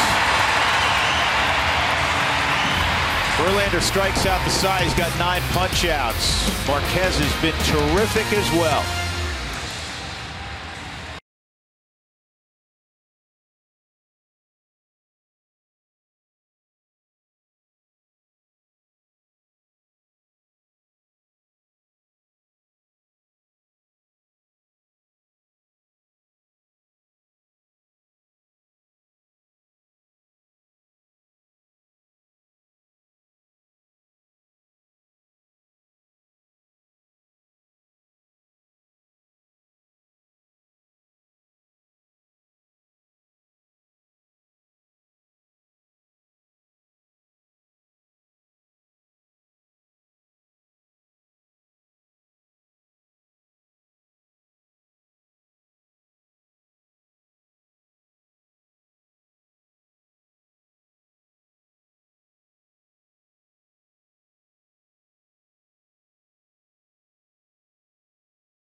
high-speed challenge. Go to AT&T Sportsnet RM to cast your vote. Very simple question, straightforward. Should the Astros return to their rainbow unis of yesteryear? Yes. An emphatic yes, from Ryan Spilborghs, a nod from Dougie, and you know what? I'm good with not seeing those. They're all right. They look like softball uniforms. I don't know. I feel like they have a good flair to them. Like the fans love them. They're a conversation piece. If the kids are wearing them, then it's a good thing. It's a good thing. Yuli Gurriel's at the plate. And the first two pitches to Gurriel, who was hit by a 3-2 pitch leading off the second. First two pitches miss here. And that's the first hit. And it could be a gap, or it will be. Gurriel's thinking about 3. He runs pretty well, and he's got himself a triple.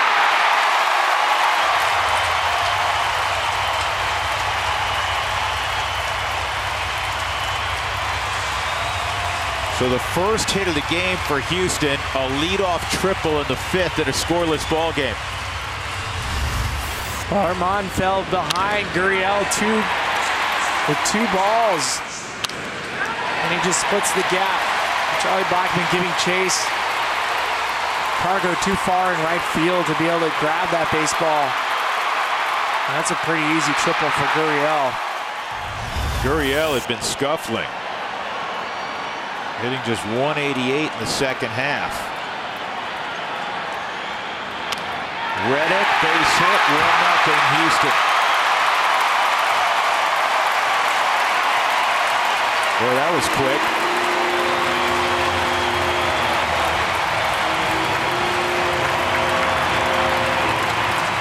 You go from a no-hitter and 2 pitches later, you're down 1-0. Well, it starts because Herman fell behind Gurriel 2-0. Back-to-back, very aggressive swing from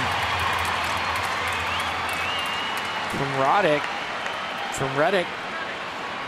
Just pulls his hands in nicely. He's trying to do a good quality team at bat. He's looking to get the ball up in the air. Got rewarded with the base hit.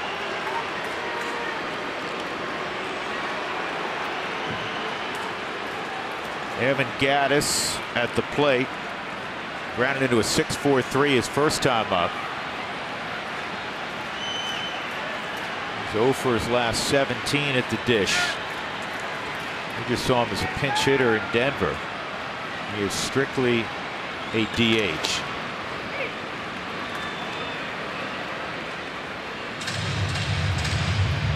Hasn't caught once this year.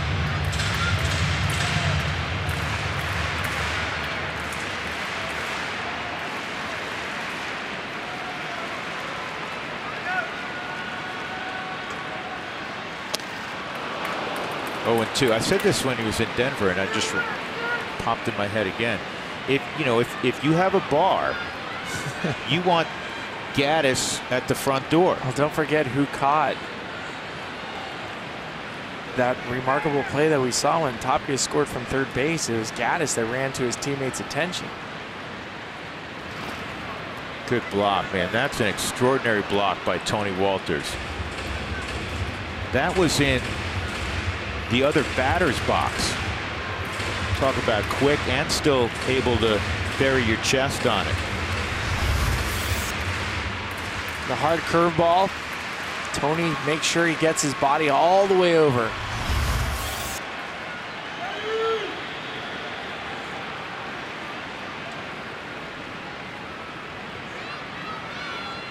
One and 2, and another check on Reddick.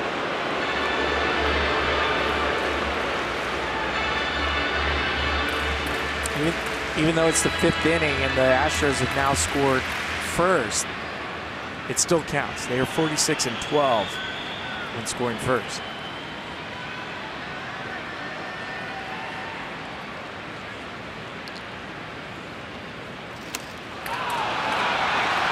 He's out. He can't run. Gattis is out. But on the wild pitch, Reddick will move up. The second wild pitch tonight. Well, Gattis just gets some exercise going down to first base, but again, a hard curveball that skips right in front of home plate. It kicks off. Tony can't locate it right away because it kicks off his mask.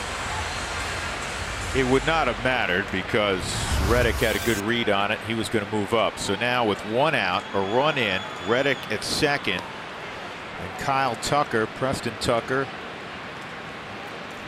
his little brother. Preston now a Cincinnati, former Brave.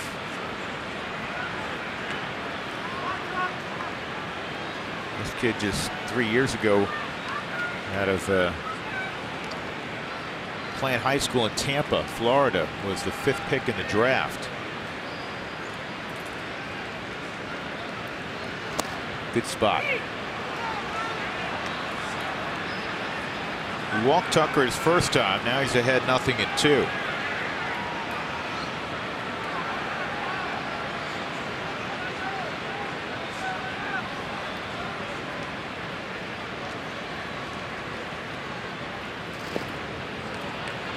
That was an interesting draft year. We're going to show it to you.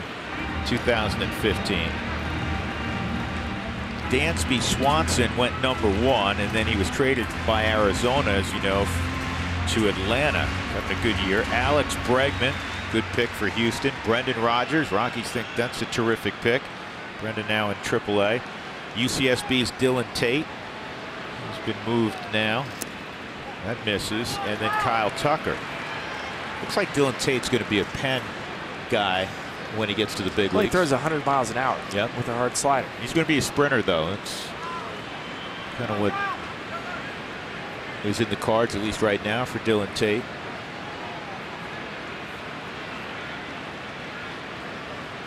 Keep it a 1-run game. That's what Herman's trying to do right here. 2-2.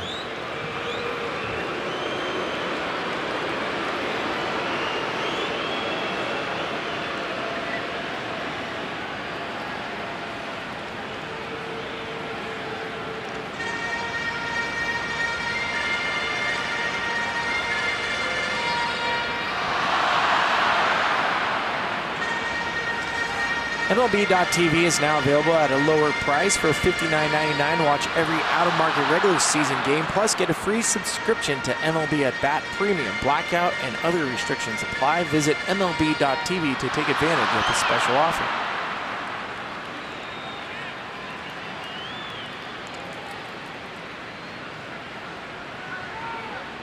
Two and two on Tucker.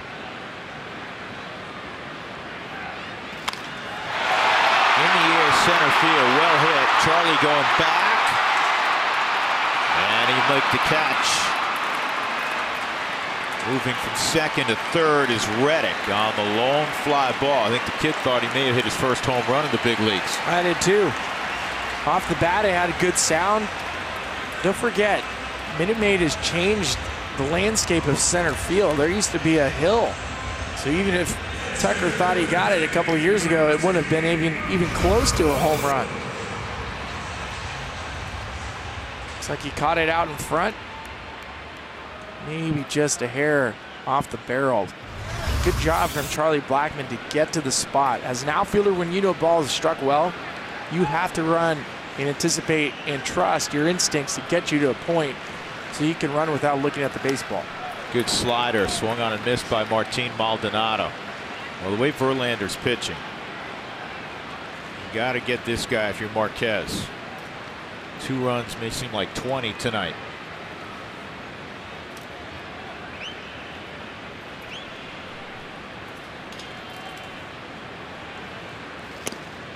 That's close. 1-1. Ian Desmond, I was talking to Desi before the ballgame, because remember, he played in this division for a year with Texas, and he was playing center field at the time. And I don't know how you felt, Spilly. Desi liked the fact that the hill was out there. He didn't mind it. You liked it also? I liked it. I thought it was great.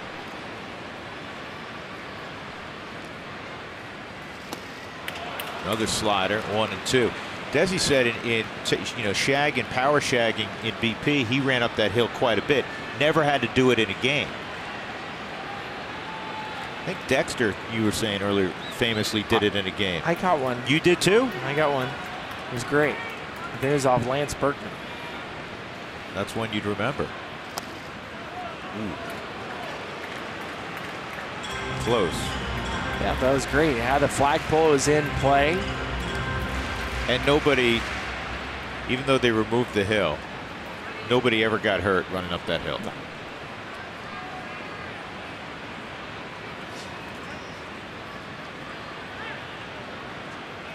Two and two on Maldonado.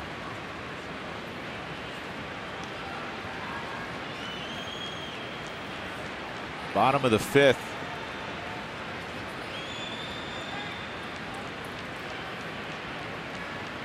Reddick singled in Gurriel. Got him on a slider. Good pitching by Marquez in the inning.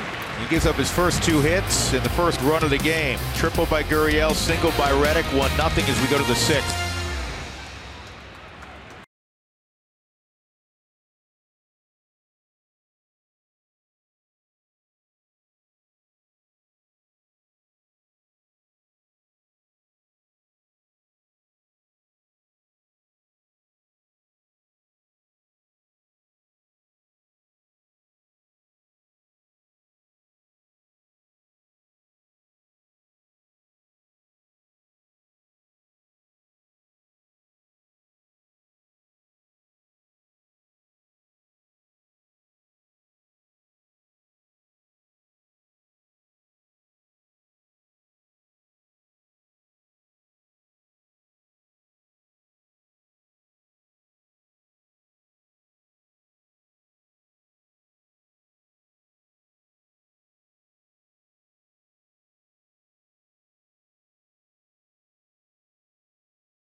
Yeah, it's funny how that all works, Taylor. Thank you.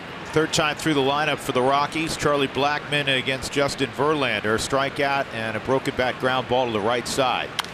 And this ball is fouled off, so it's a 2-strike count. Rockies down 1-0.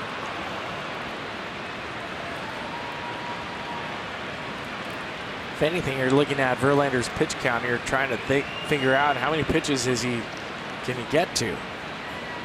See if you can make him work. I mean, that's your best bet right now with where he's pitching, is how do you get him out of the game?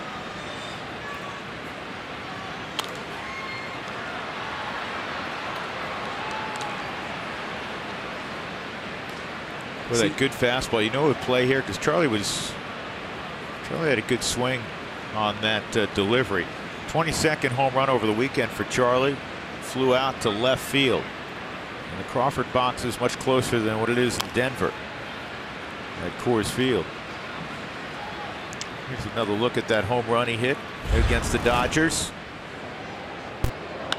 I love opposite field home runs for Charlie. Charlie worked so hard over the last 3 years to be able to drive the ball opposite field. In fact, 2 years ago, he'd never hit an opposite field home run in batting practice.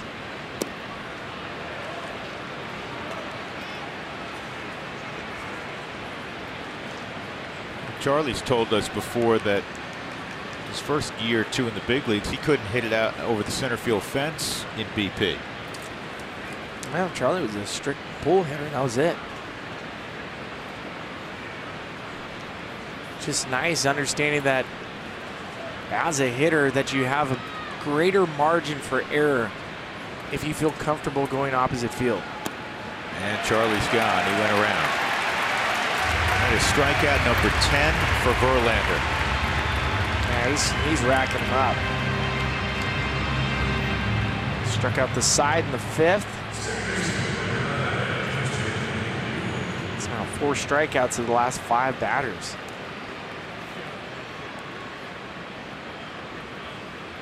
Eighth time this year that Verlander has struck out 10 or more in a game. Twice this year he has struck out 14 in a game.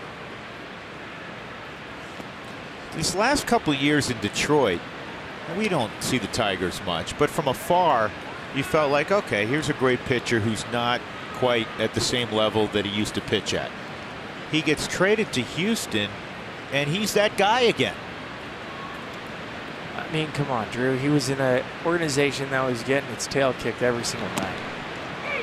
You get rejuvenized. I mean, it was change of venue, change of scenery, new pitching coaches, new manager, new eyeballs on you, and he really took to the coaching staff here in Houston.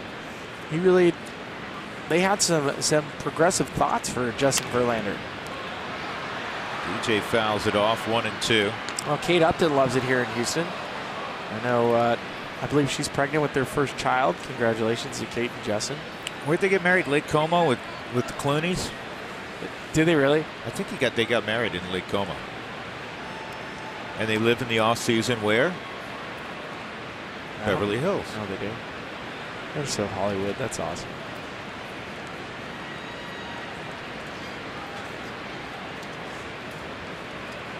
One and two on LeMahieu. 97's low, 2-2. Well, his last All-Star season prior to this year was 2013 with Detroit. The next year he went 15-12, 4.54 ERA. Following year 3.38 ERA. Nothing wrong with that, but his 20 starts, he won 5 ball games that year. He's hurt. 2016 he had a really good year, 16-9 with a 3.04. And before the trade last year, 10-8. Forget wins and losses. Sometimes they're overrated. Look at Jacob deGrom. 3.82 ERA, and then in 5 starts after he's traded to Houston down the stretch, this is regular season, he had a 1.06 ERA. So you're right. He's like, okay. DJ, line drive, left center, and it almost got in the lights, but Tucker made the catch. 2 outs.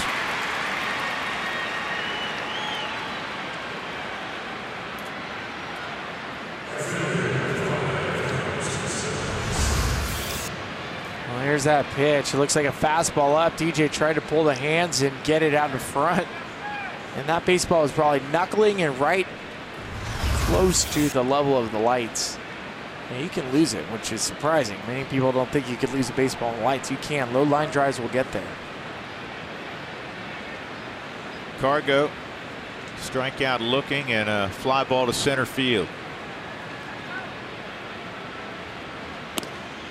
And strike 1. Verlander with 10 strikeouts.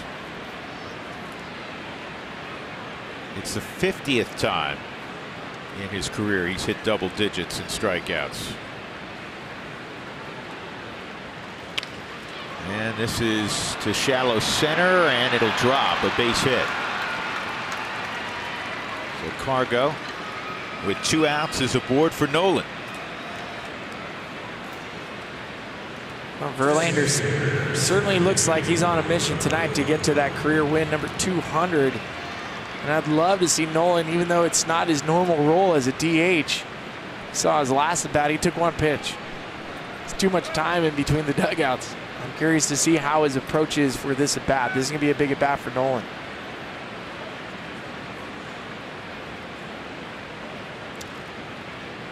This is the active wins leaders. Bartolo, the great Bartolo. Can't believe he's still pitching. 0-1 on Nolan.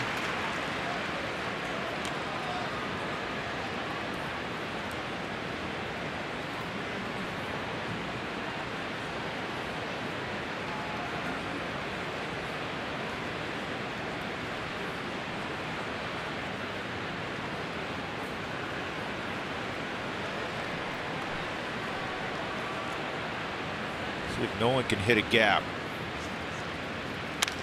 This ball well hit to right field. Long run for Reddick, and it is gone. 2-run home run. The DH. Nolan Arenado and the Rockies are in front. I'm telling you, Nolan's been sitting in that clubhouse watching Verlander throw.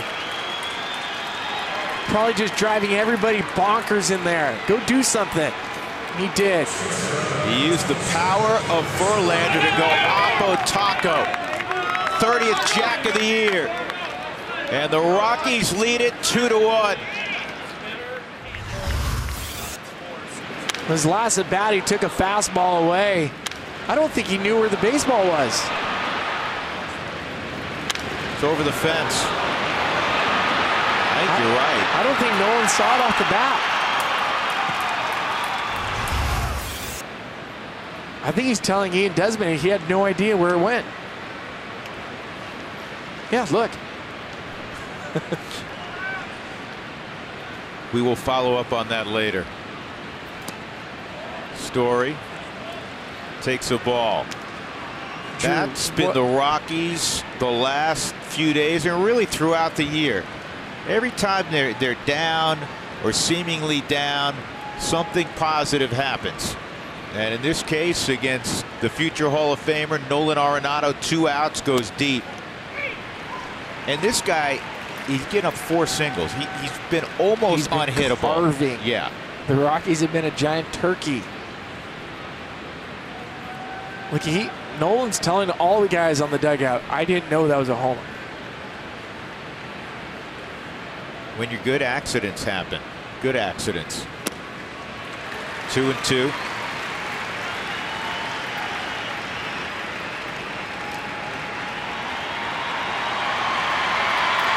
.430 home run season for Nolan Arenado. More to come.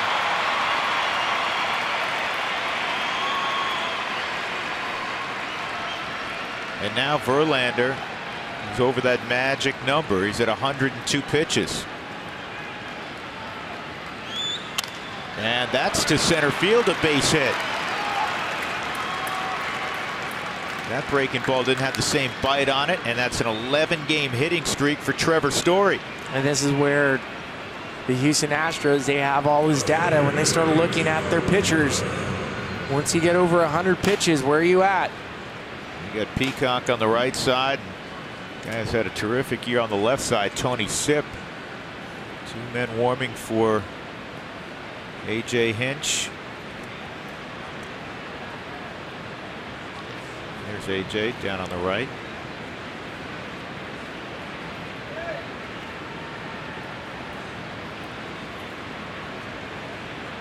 Three straight hits. Cargo, the soft single to center. Nolan, the 2-run home run. Story with a base hit. Look for Story to try to swipe a bag, perhaps.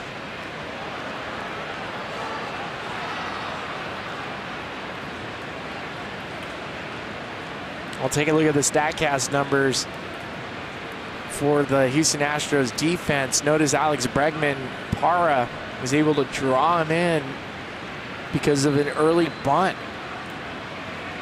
Parra bunted in the 2nd inning with a shift on it. It's forced Bregman to stay close. 1-1.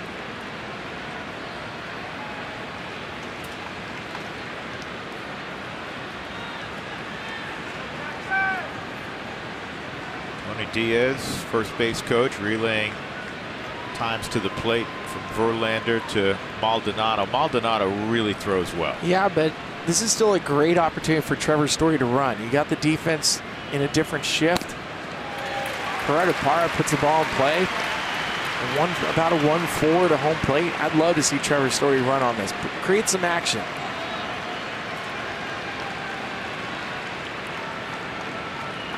Yeah, especially here. with a 1-2 count. Well, right now you have to have the Astros, they have to understand who's going to cover second base. Bregman went back to his position. Got to be Correa, right? You would think. Trevor not going, and a strikeout of Parra. The Rockies have taken the lead. A 2-out, 2-run opposite field home run from the DH, Nolan Arenado.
Colorado Rockies baseball on AT&T Sportsnet is brought to you by Southwest Airlines. Low fares, no hidden fees. That's transparency. Big sandwiches right there. Yeah. How come nobody's eating the dogs? A lot of people moving. First pitch, swinging, fly ball, left center field, long run, but playable out there for Charlie. And the leadoff man, Tony Kemp, is retired. On one pitch from German Marquez. That'll bring up Alex Bregman. A walk and a pop out in the ball game.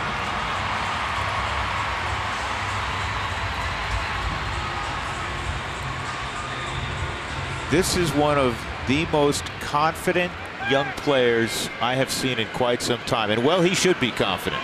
37 doubles, 22 home runs, but there's a strut to his walk to the plate every time. I think he calls it Albuquerque swagger. He's got it.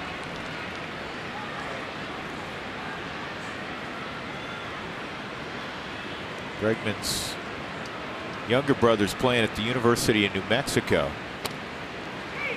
New Mexico wanted Bregman to play there very badly, and when LSU came a calling, that's where he went. It was like, see you later.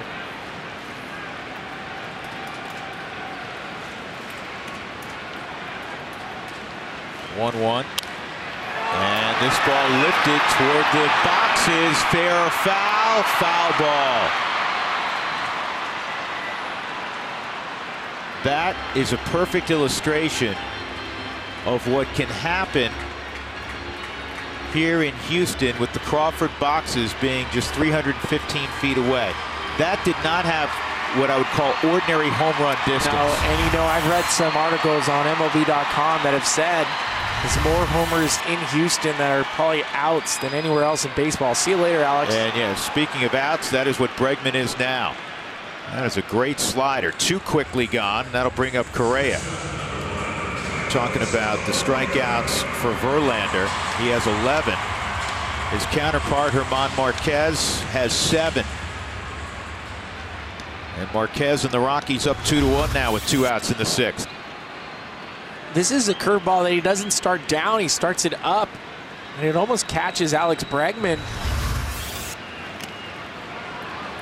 Just because there's times where you see those curveballs, and I think back in the past, just a couple of years ago, people used to use the curveball to kind of trick a batter.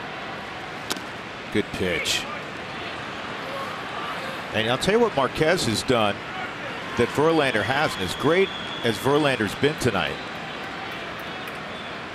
he's been more economical, talking about Marquez in number of pitches. That was pitch number 87, I believe.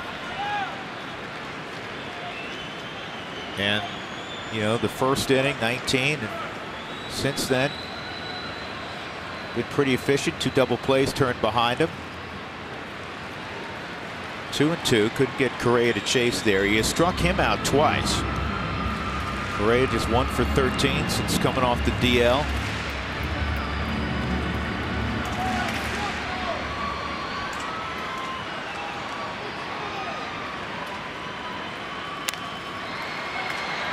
Tardy on that swing.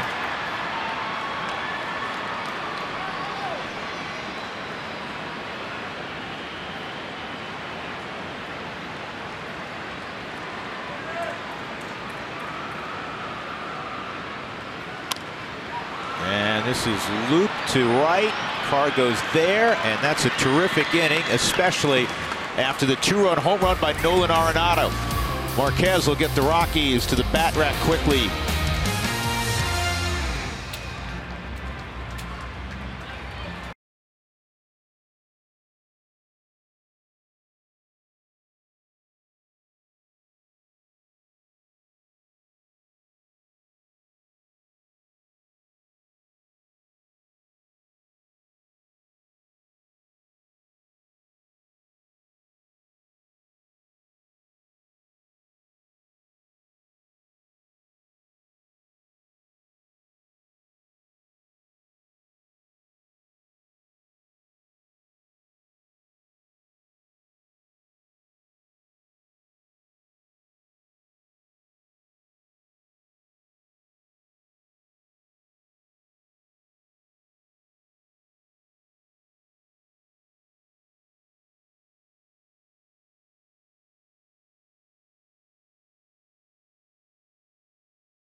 Cooney Lexus look back. Great pitching matchup between German Marquez and Justin Verlander. And Marquez has gone toe-to-toe with the future Hall of Famer.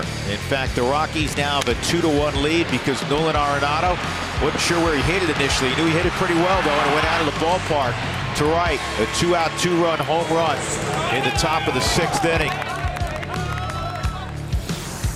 That's where we stand as we go to the 7th. German Marquez, he'll be around for the 7th. Justin Verlander is not. He'll give way to Collin McHugh. Former Rocky, albeit briefly. 41st appearance for McHugh, who has an outstanding curveball. Yeah, and the Houston Astros use him in a variety of ways. They'll ask him to pick up multiple innings. We saw him in Colorado pick up 3 innings.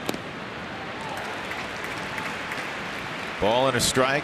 It'll be McMahon, Valaika, and Walters. 7, 8, 9 for the Rockies here in the top of the 7th. The Rockies have out-hit the Astros 6-2. There's that good curveball. Well, as much as I like Justin Verlander and want to see him become a Hall of Famer, I'm not going to see anything historic tonight. He will not win number 200 tonight. It will not come against the Rockies.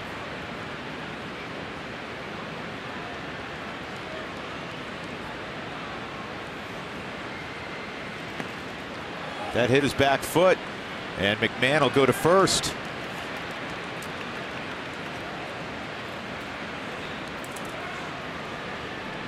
Well, it's that good curveball. You want to throw the back foot curveball to a lefty, but not literally off his back foot. Movie night presented by Securian Financial returns at Coors Field on Sunday, August 26th with a post-game showing of The Sandlot. I'm taking you, Tatum. Buy the movie night ticket package to watch the movie from the field and receive a Rockies movie night blanket at rockies.com/movie. Pat Verlander bunts very well. Don't be shocked if that's what you see here. Trying to build a 2-run separation. Yep, he's going to square early. If you watch his technique and you see other guys and their technique, you know who he reminds me of a little bit? Clint Barmas bunted really well, one of your teammates. Great bunter. And watch Verlander. He gets to the eye level of the baseball. But you want to set the barrel, you want to set the angle. And then it's not a pushing of the barrel towards the ball. You're essentially catching the baseball off the barrel.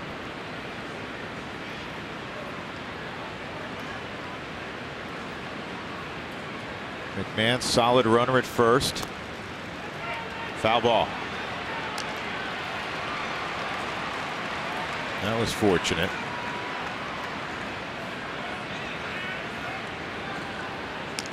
And usually with the position player, you're not going to keep it on. Stu Cole now getting the signs and passing them along. Stu gets it from the bench.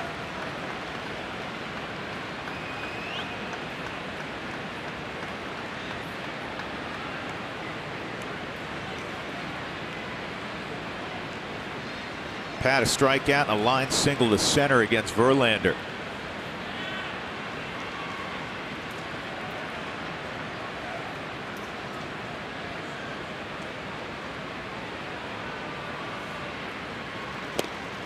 And a strikeout. So 1 out, and that'll bring up Walters. Well, it's going to go down as a pretty poor at bat for Verlander. 12th strikeout on the night for the Rockies. And I'm telling you, I'd have bet he would get the bunt down. Of all the guys, yeah. yes. I mean, that'd be my first choice. It happens. Not an easy game. Walters struck out twice against Verlander, and now he's facing McHugh.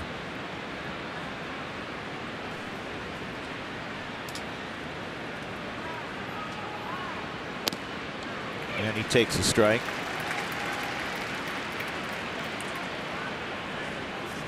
McHugh an 0.98 ERA. You kidding me? 55 innings. He's allowed only 26 hits. A 141 batting average against. This is a guy who turned his career around because, again, when he was in Colorado, you looked at his stuff and you said to be honest and to be fair, his stuff was short. But he always had a great curveball. The Houston Astros encouraged him to throw it. And that's what we've seen with these Astros. We saw with Lance McCullers. We see it with Charlie Morton. We see it with Garrett Cole, Justin Verlander. The Astros are trying to get their players to buy into pitch sequences, throwing their four-seam fastball, and following it up with a hard curveball. And if you look at just their personnel, the guys on their roster, there's 6 guys that will come out of the bullpen tonight that have good hard curveballs.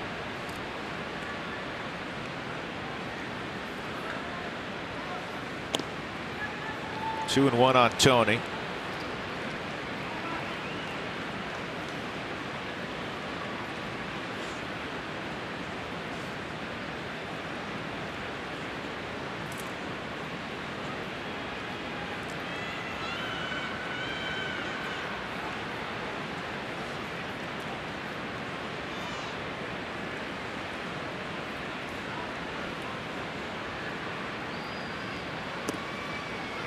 That's called strike, bottom of the strike zone, 2 and 2.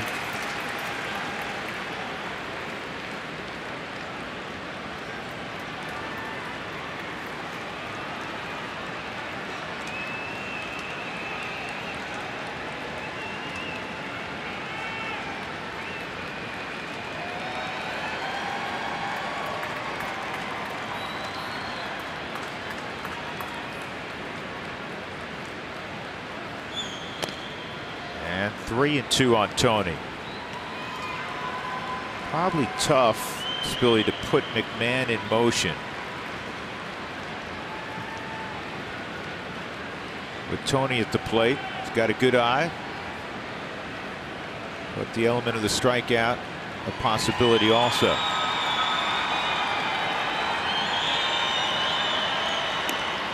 I think Astros are thinking what you're thinking. Let's at least take a shot, throw a pick over there, see if you can catch somebody leaning.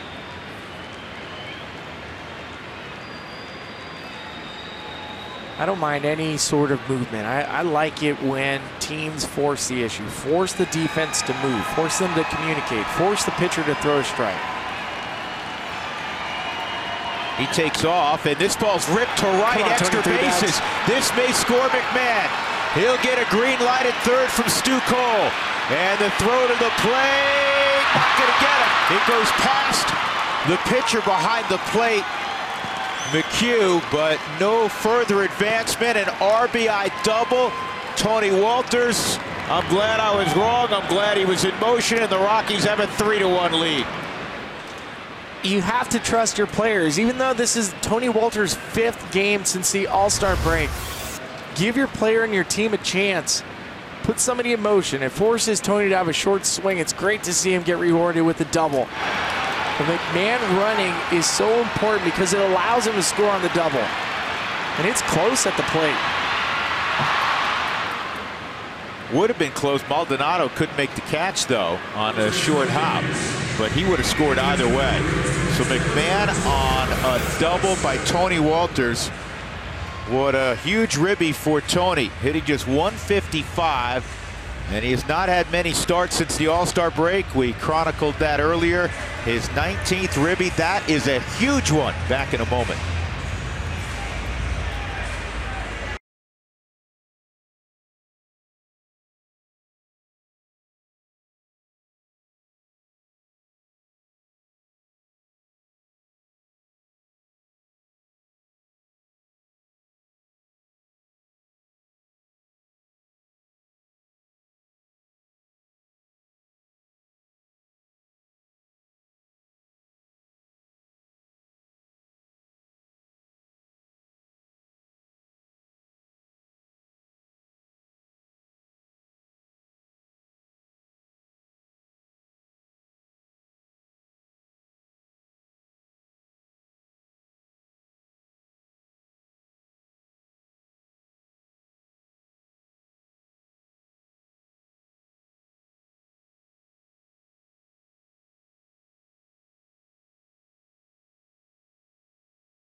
Sportsnet is brought to you by Southwest Airlines.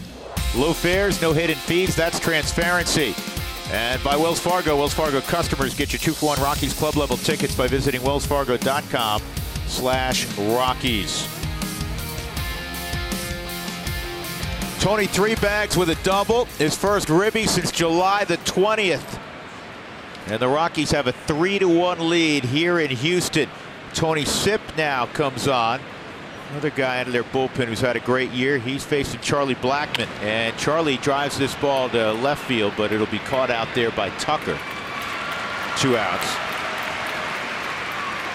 And one batter, and that's all for Sipp. Here comes AJ again with DJ LeMahieu coming up.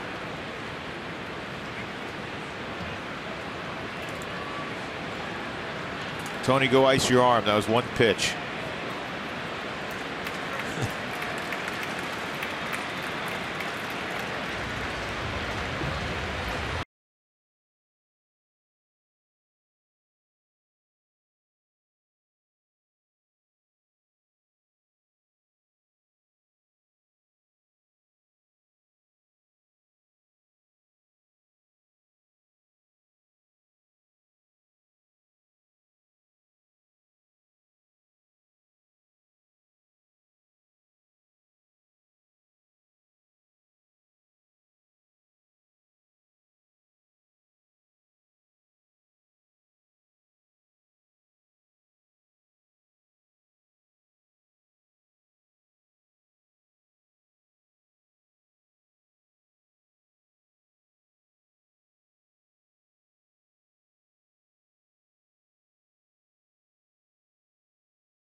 come out to town from next Tuesday through Thursday. You can catch all the action with the Coca-Cola Value Pack. You get 4 tickets, 4 hot dogs, 4 Cokes, parking, and more, all for only $59 or $79 depending on location.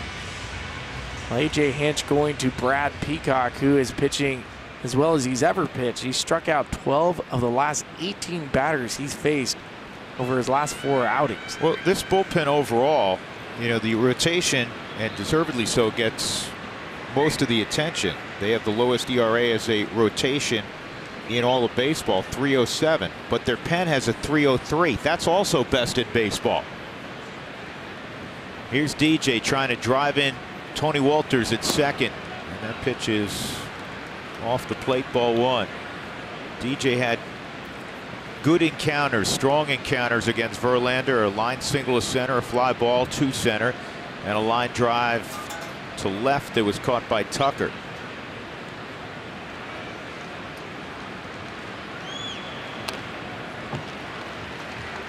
Tony Kemp in center is particularly shallow. It's a good look at it.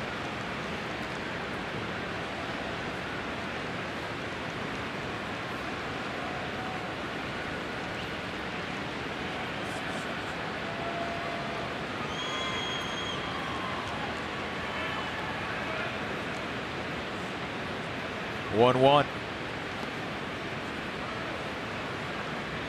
Rockies up 3-1 on the strength of 7 hits. Just 2 hits for Houston against German Marquez. And there's no truth to the rumor that German went to Buddy earlier in the week and asked to have his start pushed back to a National League city so he could hit. That is not true. He might DH tomorrow. You never know. Hit 357. A strike on DJ. 2-2. Peacock has a fastball that averages about 93 miles an hour, but he's a former starter, so he has quite a mix of secondary pitches. Curveball, his slider is his best secondary pitch. He's probably looking to throw that to strike out DJ.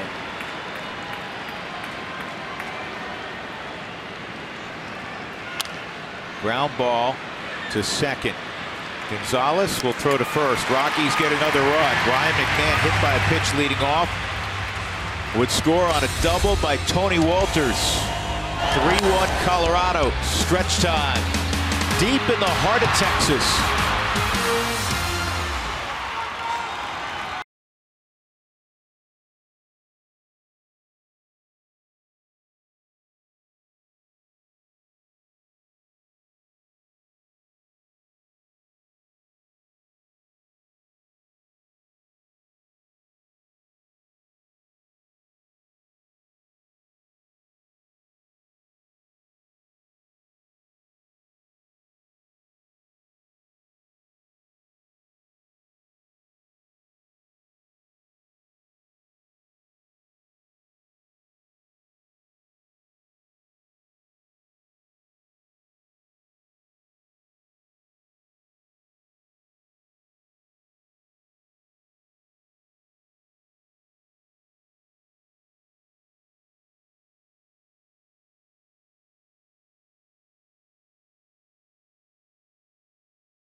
The Rockies opening up a difficult week on the road, playing 2 in Houston, 4 in Atlanta, and so far so good. This club, which has been terrific all year, away from Denver, they lead it 3-1 on the strength of 6 outstanding innings from German Marquez, who's been one of the best in the game out on the road this year. 5-3 at 3.09 road ERA. 7th inning, first pitch, strike 1 on Marwin Gonzalez. He's batting cleanup tonight for the Astros. The opposition on the road against German hitting just 206. That's 5th best in baseball. And again tonight they have only 2 hits. They came back-to-back in the 5th. That's a strike. German had a no-hitter, obviously, going into the 5th. Triple by Gurriel, base hit by Reddick. Consecutive pitches. That's it. There's a group that have been so strong out on the road. Scherzer, Nola. Saw Jack Flaherty. He's got great stuff. That guy will be a rising star, Flaherty. Flaherty is filthy. Rockies got him. Rockies also made a defensive change. We'll show you after the pitch.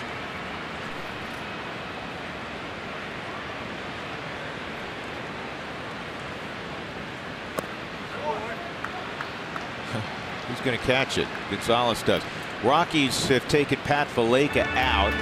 Ryan McMahon goes from first to third, and Ian Desmond has come into the ball game.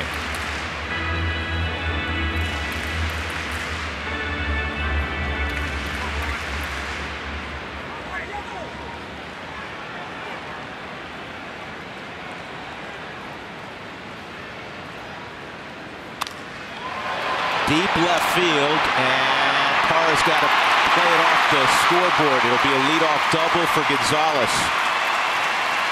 That was very close to going out.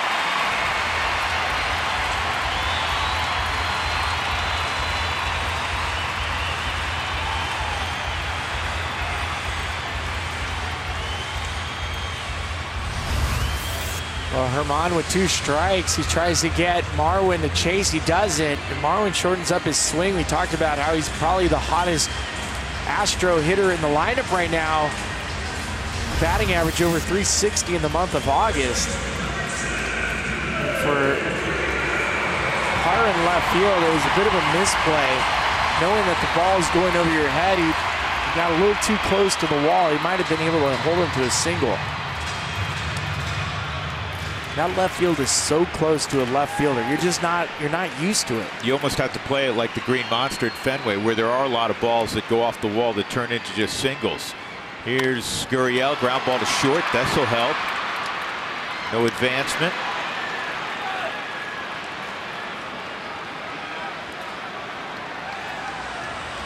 And that'll bring up Josh Reddick, who has the RBI tonight for Houston. A line single to right after the Gurriel triple.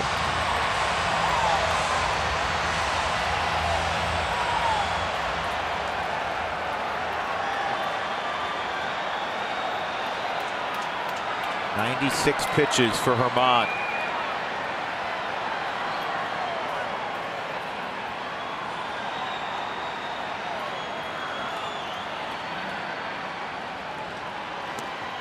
Slider at the knees, not called to strike. That was a great pitch.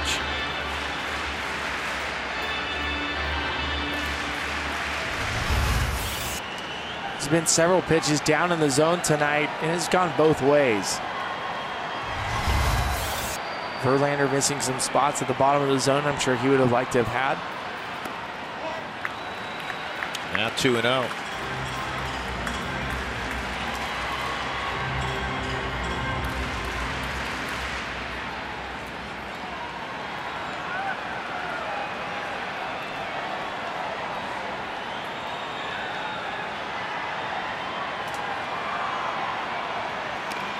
Three and 0. Speaking of O, Sungwon O is up in the Rockies' pen.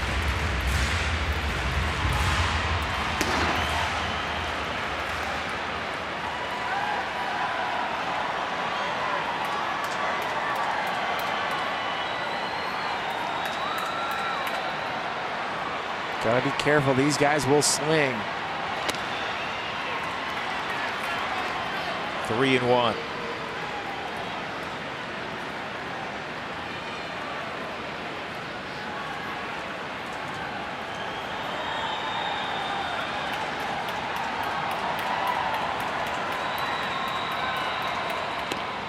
And that's a strike. That's a good pitch right there. And we've seen Herman throw a bit of a higher curveball tonight. Yeah. It hasn't always been down. This one up. He's trying to steal a strike, and he gets it. Saw him strike out Alex Bregman looking. What do you like here, Spilly? You know, I love his fastball, but the curveball tonight has been fantastic. With first base open, you have a pitch where you still have a double play in order. I don't like seeing walks, but this is one where you can take the risk for going for the strikeout. Here we go, 3-2. He's got him, blew him away at 97. They're calling catcher's interference, which is terrible. This is terrible because this isn't his normal swing. Reddick is completely beat on this pitch, and he has to swing and change his path back. That's not his normal swing.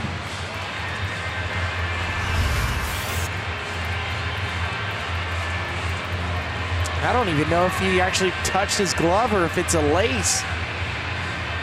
Oh, he caught the... Did he touch it? I don't think he did. No, he got his thumb a little bit.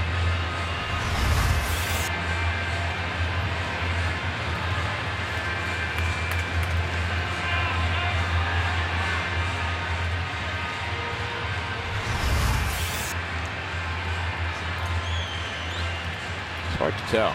It really doesn't matter. It doesn't matter. I mean, it's catcher's interference, but you can That's see huge. from... You're talking about 2 outs, right? And a runner at second.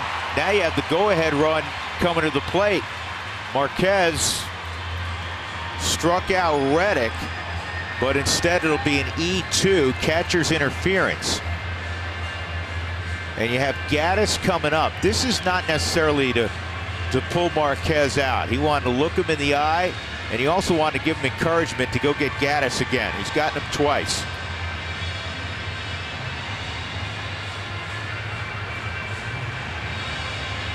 And one of the times, he got him to hit into a 6-4-3 double play.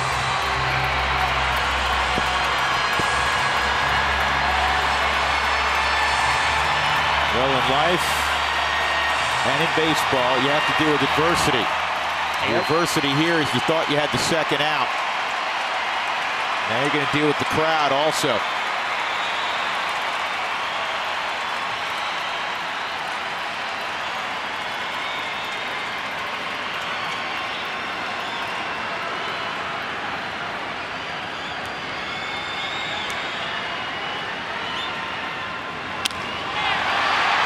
Fly ball, shallow center field. Parra and Blackman, and it's Charlie. 2 outs.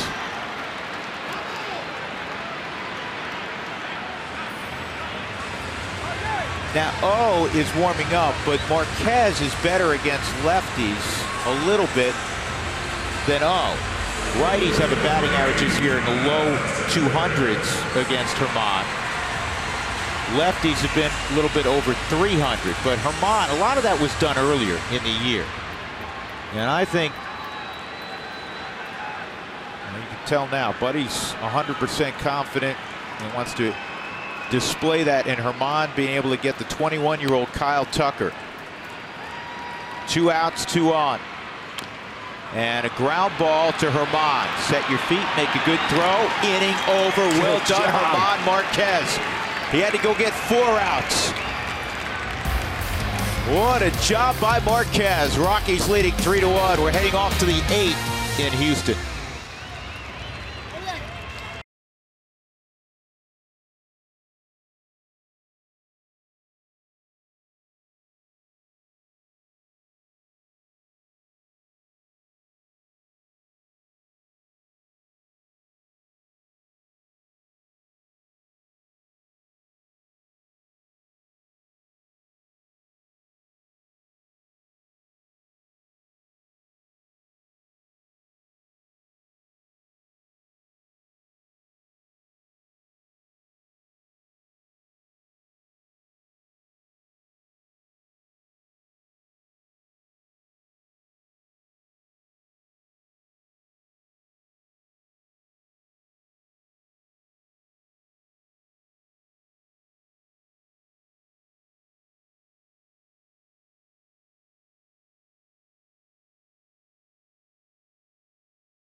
Well, he's up right now with the Rockies up 3-1 against Peacock, and that pitch is called strike, 0-1. German Marquez gets a high five from his manager, and I'll tell you what confidence that Buddy not only displayed in German, but going out there to pump him up. And here's something else. Baseball's the all-time second-guess Monday morning quarterback sport. Why'd the manager do this when it doesn't go right? Why didn't he bunt? There's no way to play it out. Right. Why didn't he pinch hit? Why didn't he pull that guy out? Why didn't he bring in the lefty here? Well, you know what? Here's something that'll never be brought up or written about tomorrow, but we're going to write about it figuratively right here. Cargo fouls that 0-2 pitch off.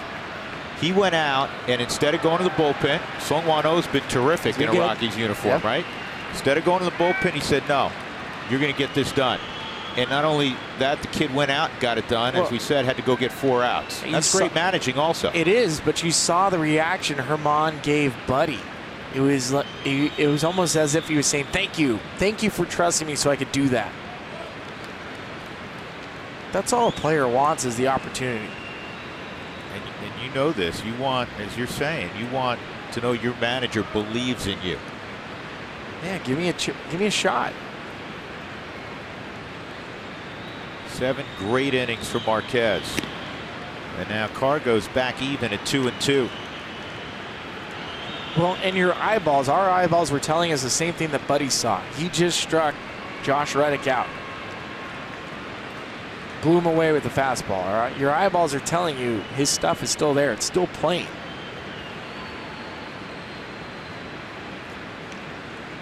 Two and 2.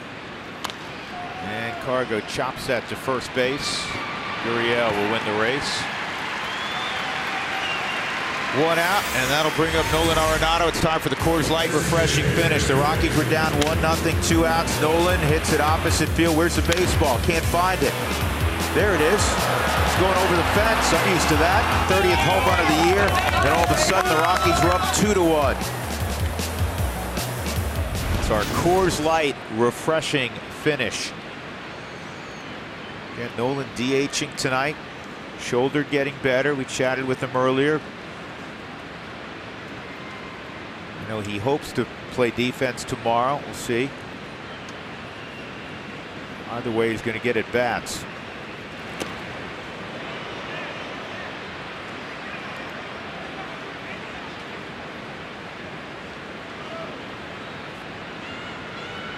And there's the class of 30 home run hitters for the Rockies. 6 times for Helton, 6 times for Vinny.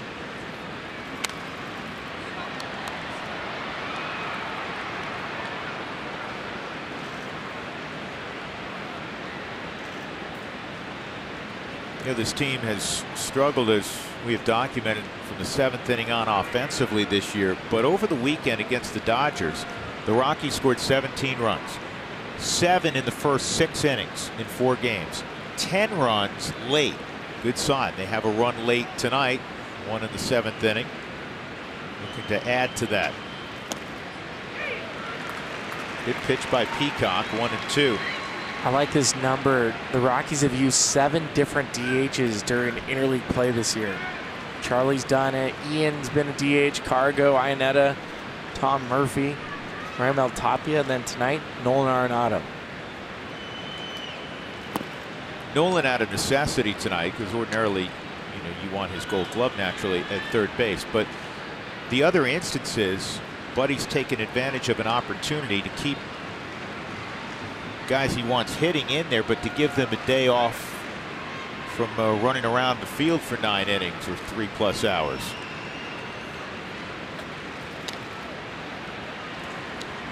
But it's also the disadvantage that National League teams have against the American League. It's always been that way. And some people will argue, well, what about National League teams? They have an advantage when an American League team comes because they don't have the same position players that can play and move around and use for pinch hitters. Well, we've seen that play out twice this year. Evan Gattis, who has hit 21 home runs this year for the Astros, really not involved in the 2-game set in Denver. Nelson Cruz, one of the big-time sluggers in our sport, didn't play at all, basically, other than a pinch hitting role when Seattle was in Denver. So it played out, as you suggest, in those particular series in Denver. When you have a guy that truly is either a liability or is at the age where you don't worry about an injury, and that was the case with Nelson. Peacock strikes out. Nolan, 2 gone.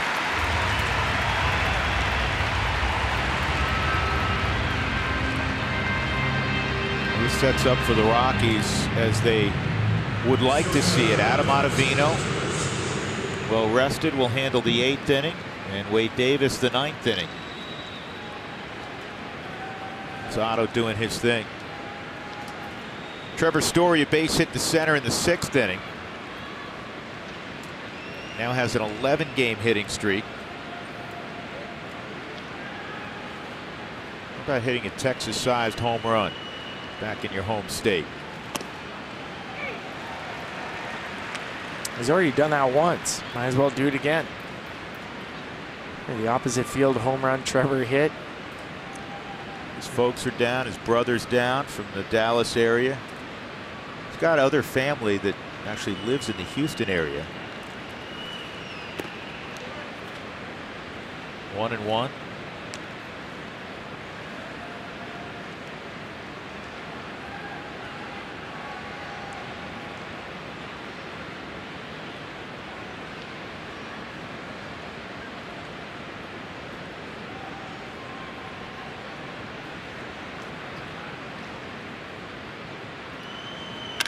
Oh, there's your Texas-sized home run. Take a good look. The Crawford box just got a baseball. 4-1 Colorado. Home run number 25 for the Rockies all-star shortstop. Trevor feels right at home. And he's waving to his family. That was a bullet. He's giving the horns to his family down the third baseline. It's gotta feel so good knowing friends and family are here. And Peacock has barely been touched for much this year. Crushed.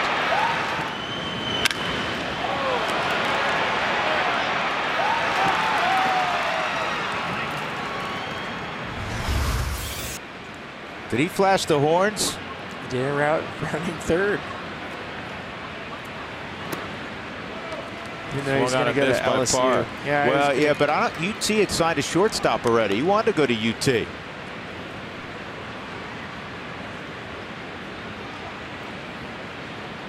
(4-1) Rockies. Parra bunt single back in the 2nd. 1 for 3, couple strikeouts as well. And Parra with a base hit the other way against the shift. Bregman had no chance.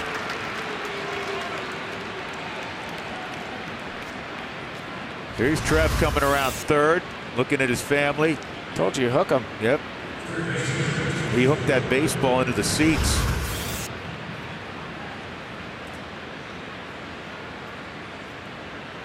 That's awesome.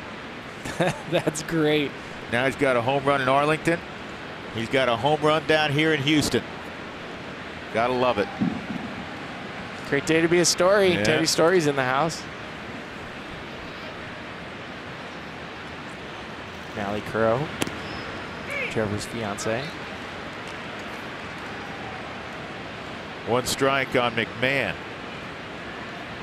Ryan scored last inning, led the inning off, got hit by a pitch, and was running on a 3-2 delivery when Tony Walters delivered a double to right.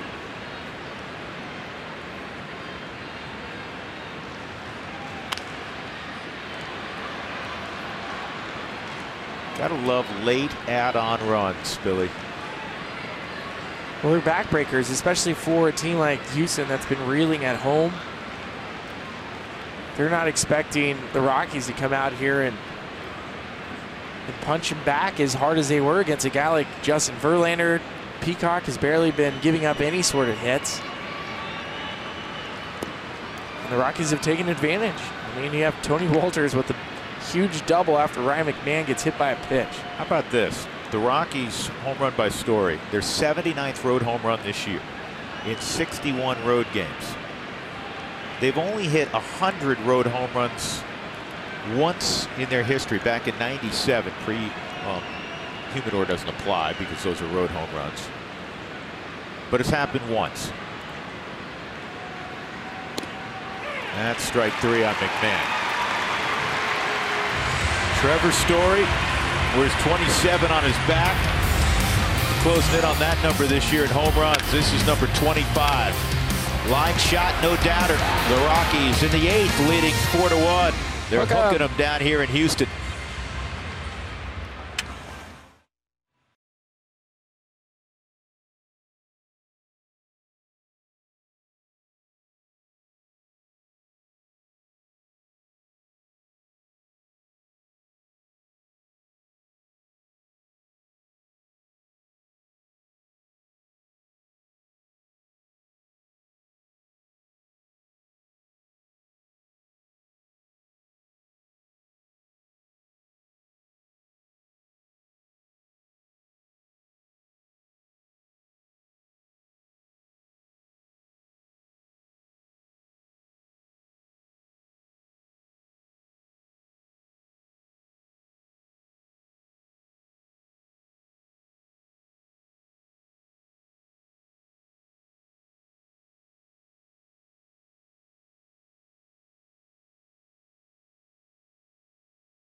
The Kubota pitching performance. Verlander against Marquez, and Marquez wins the battle. 7 innings, a 1-run baseball. He allowed just 3 hits. He struck out 7, walked 2, 104 pitches, and had to get an extra out in the 7th inning. Fielded his position well, as he generally does. What a performance by Herman. So here we go to the 8th inning with Ryan Spilborghs and Jenny Kavnar. I'm Drew Goodman.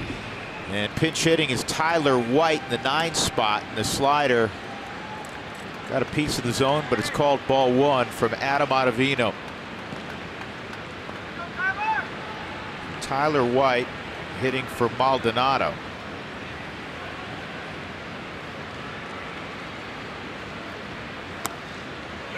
One and one.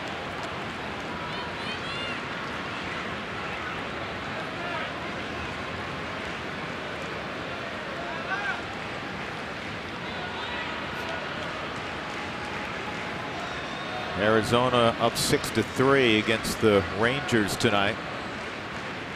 That game north of here. Rangers began the day a game ahead of the Rockies, a game ahead of the Dodgers in the airtight National League West. It's going to be like that all the way to the end of the season. Hope not. Hope the Rockies are up 10 games at the end of the year. That'd be great. That's low. 3-1.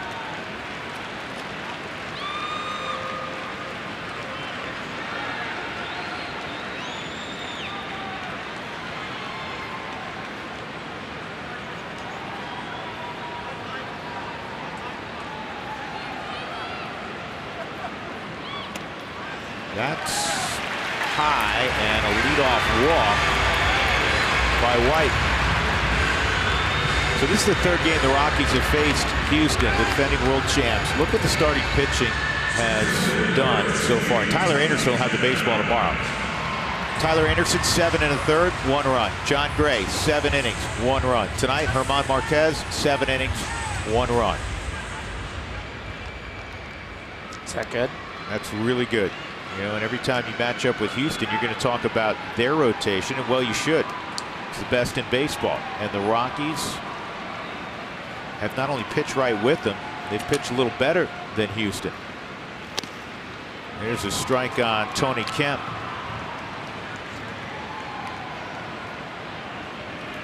Kemp, a ground ball to short, a couple of fly balls.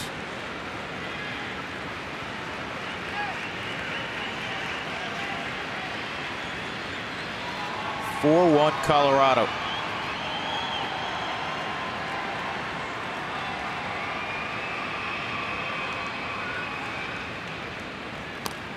Good fastball. I love that running two-seam pitch. It's something that Otto's worked a lot this offseason with, making sure he could command it. It's a pitch that last year we know Otto struggled against lefties.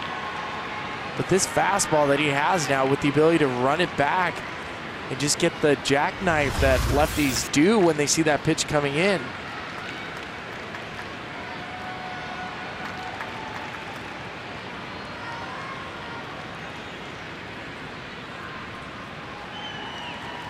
And he struck him out. Kemp almost got hurt on that swing. 1 out.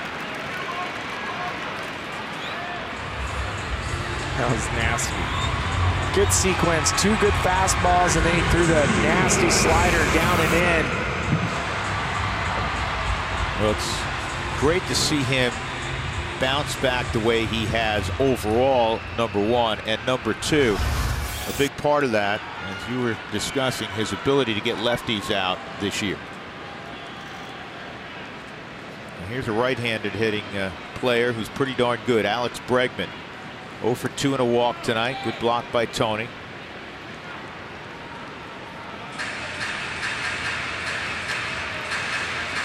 Rockies leading 4-1. They've out-hit Houston 9-3.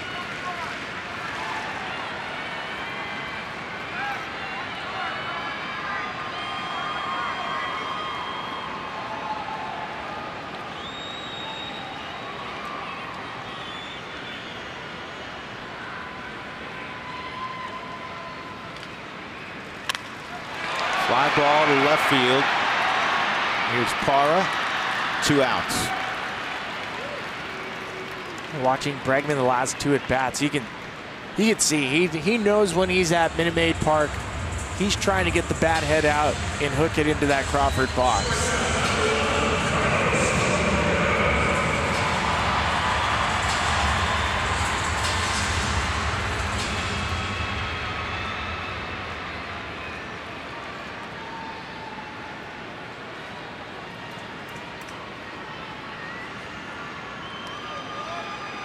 Correa tonight, 2 strikeouts and a fly ball to right. Those 3 at bats against Marquez.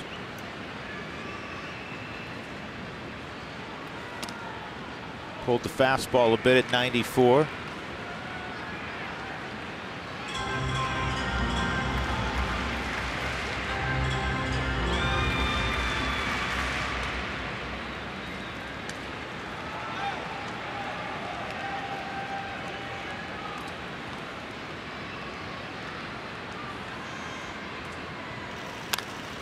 And this is to shallow right. DJ says he's got it, and he does. And Ottavino does his thing in the 8th inning despite a leadoff walk. We move on to the 9th in Houston with the Rockies ahead 4-1.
in defensively last inning will have his first at bat, and it will come against a former Rocky, Will Harris. Tyler White has stayed in the ball game. He's at first base, and the new catcher is Max Stassi.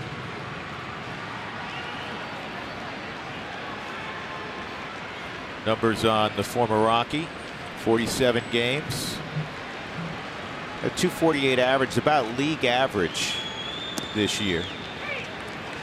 So it used to be, you see 248 and you say, wow, that's good. And I'm not saying it's bad, but it's league average. There's the new catcher. Well, he still has a strikeout, over a strikeout per inning, and for Will Harris, it's simply just a cutter and a curveball. There's the cutter, 1-1 on Desi. Just great natural cut, 92 miles an hour. And then, as I mentioned earlier, with the Houston Astros, they've really developed a bullpen filled with guys that throw curveballs. Desi drives this ball to deep left center field. This is hit a long way, and it is off the top of the wall, and it's running out towards center field. Desi to third easily, and he'll stop there, a leadoff triple. He's familiar with this ballpark. Played in the division for a year. I think it hits the wall behind the outfield wall. This ball's crushed. Desmond thought he got it. Look right behind and see if it, oh, no, it catches the wall. He got bad eyes. He'll take a leadoff triple every chance he can.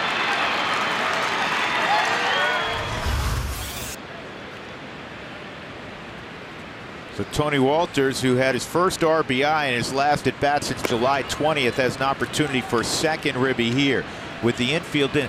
Let me point something out. There's some more changes for you. Gurriel didn't lead the ball game. Yuli is now at second base. Tucker has gone to center field. Marwin Gonzalez, who can play everywhere, has gone from second to left. So there's the kid, Tucker in center field. And it's Kemp who came out of the ball game.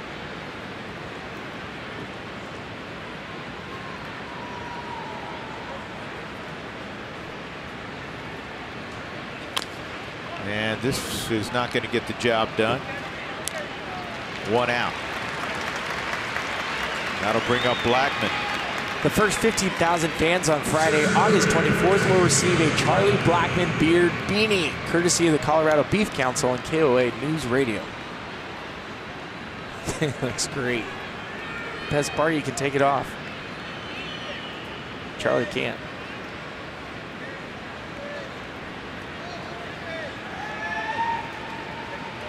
So Charlie's had a quiet night offensively. 0 for 4, 2 strikeouts. Feel a whole lot better about it if he can get Desmond home with the Rockies' 5th run. And this is to shallow center. Tucker's going to have to play it on a hop. Here comes Desmond, and the Rockies lead it 5-1. So Charlie with his 51st RBI. And the Rockies now, again, late innings, trouble spot. The Rockies have scored 3 runs, 3 of their 5 beyond the 7th inning. And it's from everybody in the lineup. Everybody's having a little piece of the action tonight, from Tony Walters to now Charlie Blackman. The Rockies, who've struggled with runners in scoring position and getting these quality at bats with a runner at third with less than 2 outs, you get a base hit and you get the run in. The last 18 games for the Rockies, 155 with runners in scoring position. DJ with a shot goes off the glove of White, out at first base. DJ, hoping that he beat it, signals to the dugout. Brian Jones going to take a look at it regardless of whether or not he's waving his hand. And Buddy is going to ask them to look at it. Why not? This was a smash right at White. Tough play by Blackman, tough for Blackman. He's got to read it, see if it's caught. I think he's safe. Yeah, it looks like he's on the bag. What's Brian Jones' record right now? He's got like 21 for 31. You know, Brian's on one of those streaks of late. You know, we talk about guys having 10-game hitting streaks and stuff. I think Jonesy's got like a 15-gamer going. Chris Conroy made the call. Fielding Colbreth is there. He's the crew chief.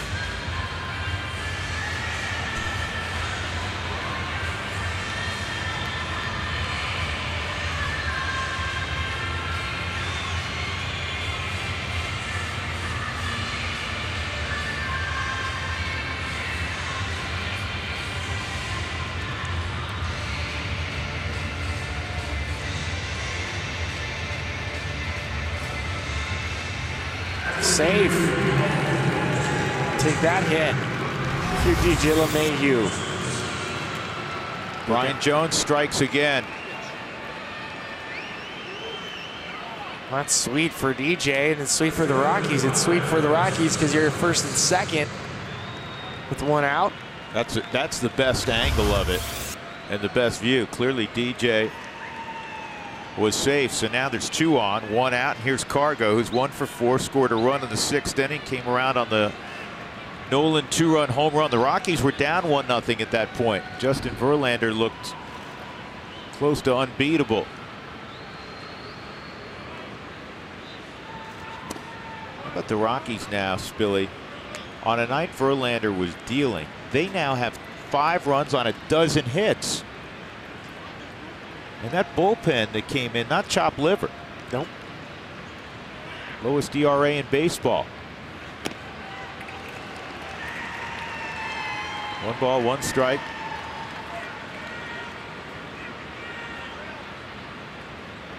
Might as well pile on.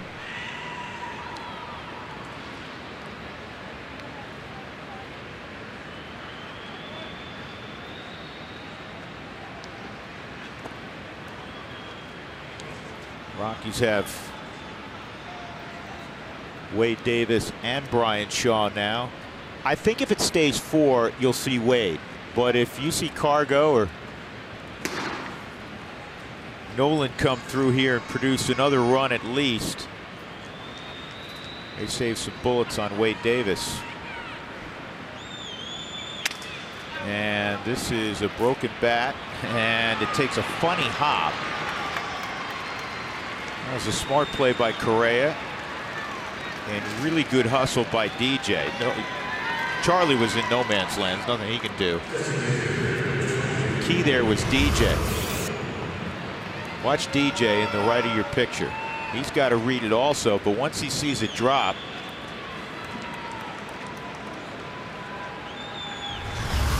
and of course Cargo's got to make sure that he runs it out and doesn't assume it's going to be caught, which he did. 2 outs, that gives Nolan a chance.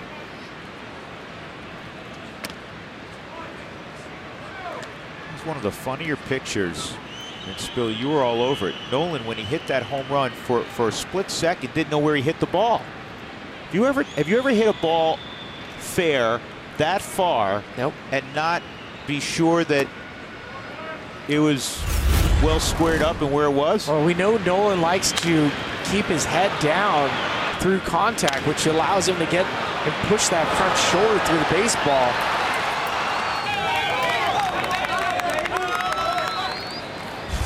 I'm sure Jenny will ask him about that later. Here's the 5-1, excuse me, here's the, looking up there, I was going to call it the 5-1 pitch. Here's the 2-0 pitch to make it 3-0 with the Rockies up 5-1.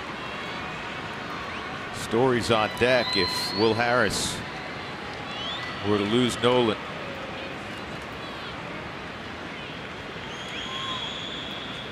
He did. Bases loaded for Story. His last at bat, he sent a missile into the Crawford boxes for his 25th home run of the year.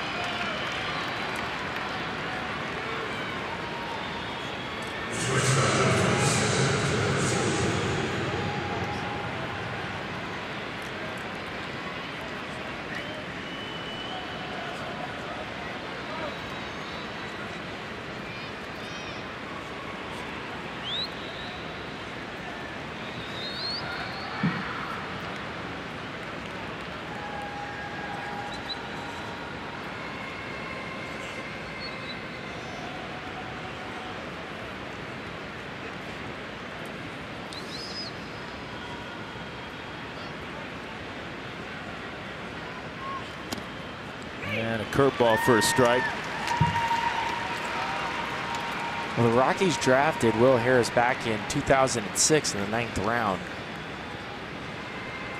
It's been about 5 years with the Rockies.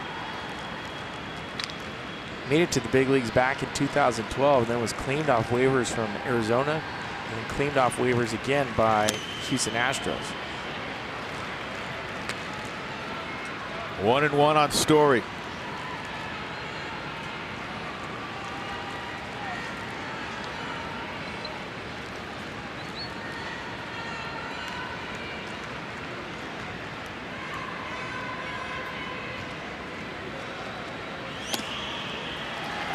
And 1-2. Well, I'm looking out there, and it was a terrific crowd tonight, and a lot of the folks in orange have left. But there's still folks in purple hanging around. A couple of somebody's making a lot of noise rooting on the Rockies here in the top of the 9th.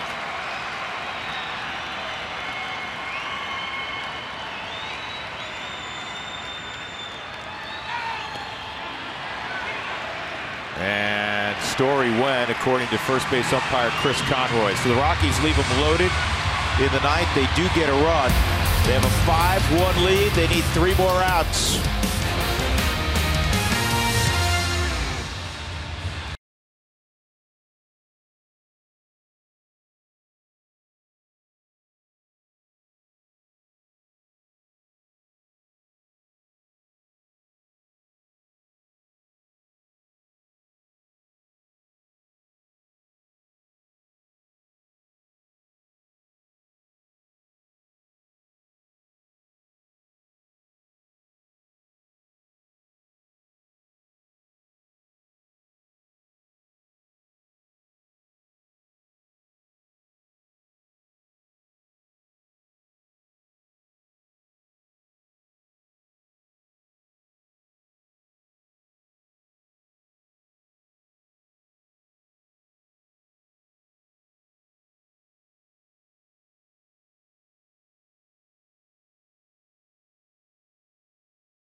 Hits and 1 error, and just a run on 3 hits tonight for Houston.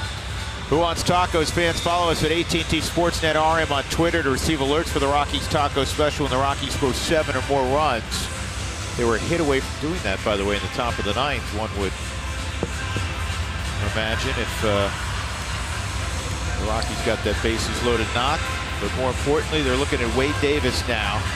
We get 3 outs and give the Rockies an opportunity to shake hands.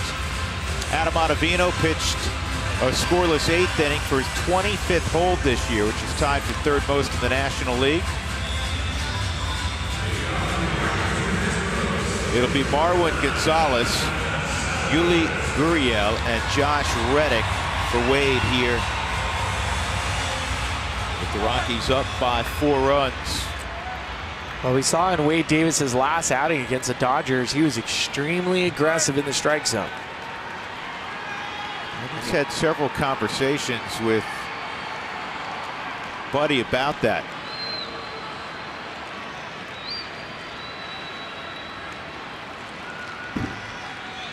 Gonzalez a double his last at bat. One of the guys with one of the 3 hits in the ball game for Houston. The first pitch is in there for a strike.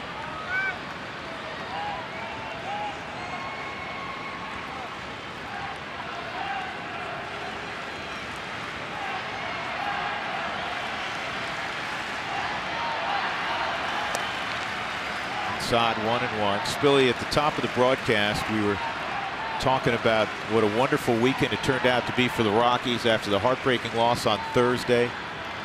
3 one-run victories, 2 in the 9th inning. The other one was late also. And that it was a much-needed day off. This is a pop-up.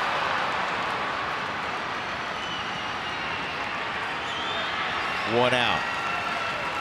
Not only physically, but just, it was the biggest series of the year. Biggest series of the year. Emotionally draining. And it couldn't have come at a better time, because with the collective bargaining agreement and some of the changes, playing 17 in a row is now not common. It used to be, you know, you'd play 20 in a row, a couple, 3 times a year. 17 in a row, all against plus 500 teams. The Rockies were grinding. Big day off. Huge day off. Here's Gurriel. And we said when we came into the clubhouse today, it felt relaxed. The guys felt there was energy. You come in there, the music was blaring. Guys were smiling. They felt great. And they ought to. They had a terrific weekend. Here's a strike, 1-1. This is amazing. Tonight's the 41st straight game that the Rockies have played a team above 500. At the end of the week, it'll be 46, which will tie the National League record ever. Now get this, through 40 games, the Rockies are one of 6 teams ever to play 40 straight in any season against 500 teams or better, right? They're 25-15. None of the other 5 that have had to go through that gauntlet have approached the record the Rockies have. I found that stat today fascinating. This is on the ground to short. Trevor's got it, and that is out number 2 in the 9th. I love the analogy, iron sharpens iron, and for the Rockies, they're going to be so much better off because of that stretch of baseball. Having gone through the trials and tribulations of the ups and downs and finding yourself, the fact that they bounce back after some of these losses. We've seen other teams in baseball right now. There's teams out there that have been punched just as hard as the Rockies have that haven't bounced back. 2 outs in the 9th. Here's Josh Reddick. He had a single to drive in the only run for Houston tonight. That was in the 5th.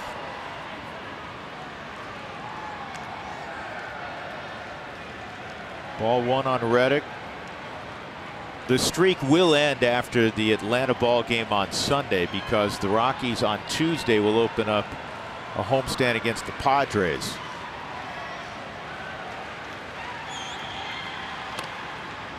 One and one. He'll have gone more than 25% of the season playing high quality teams in succession and playing very well against them. 1-2.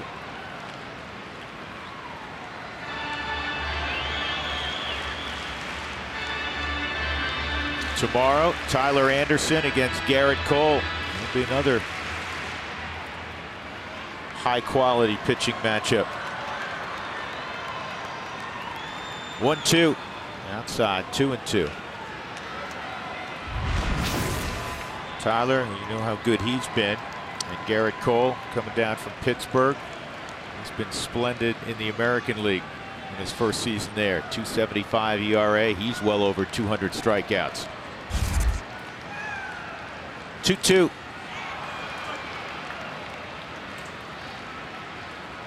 Contributions from everybody tonight. Tony Walters is going to pick up that baseball.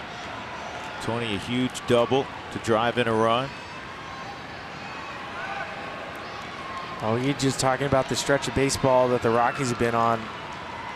The Houston Astros are 15-15 in their last 30 games.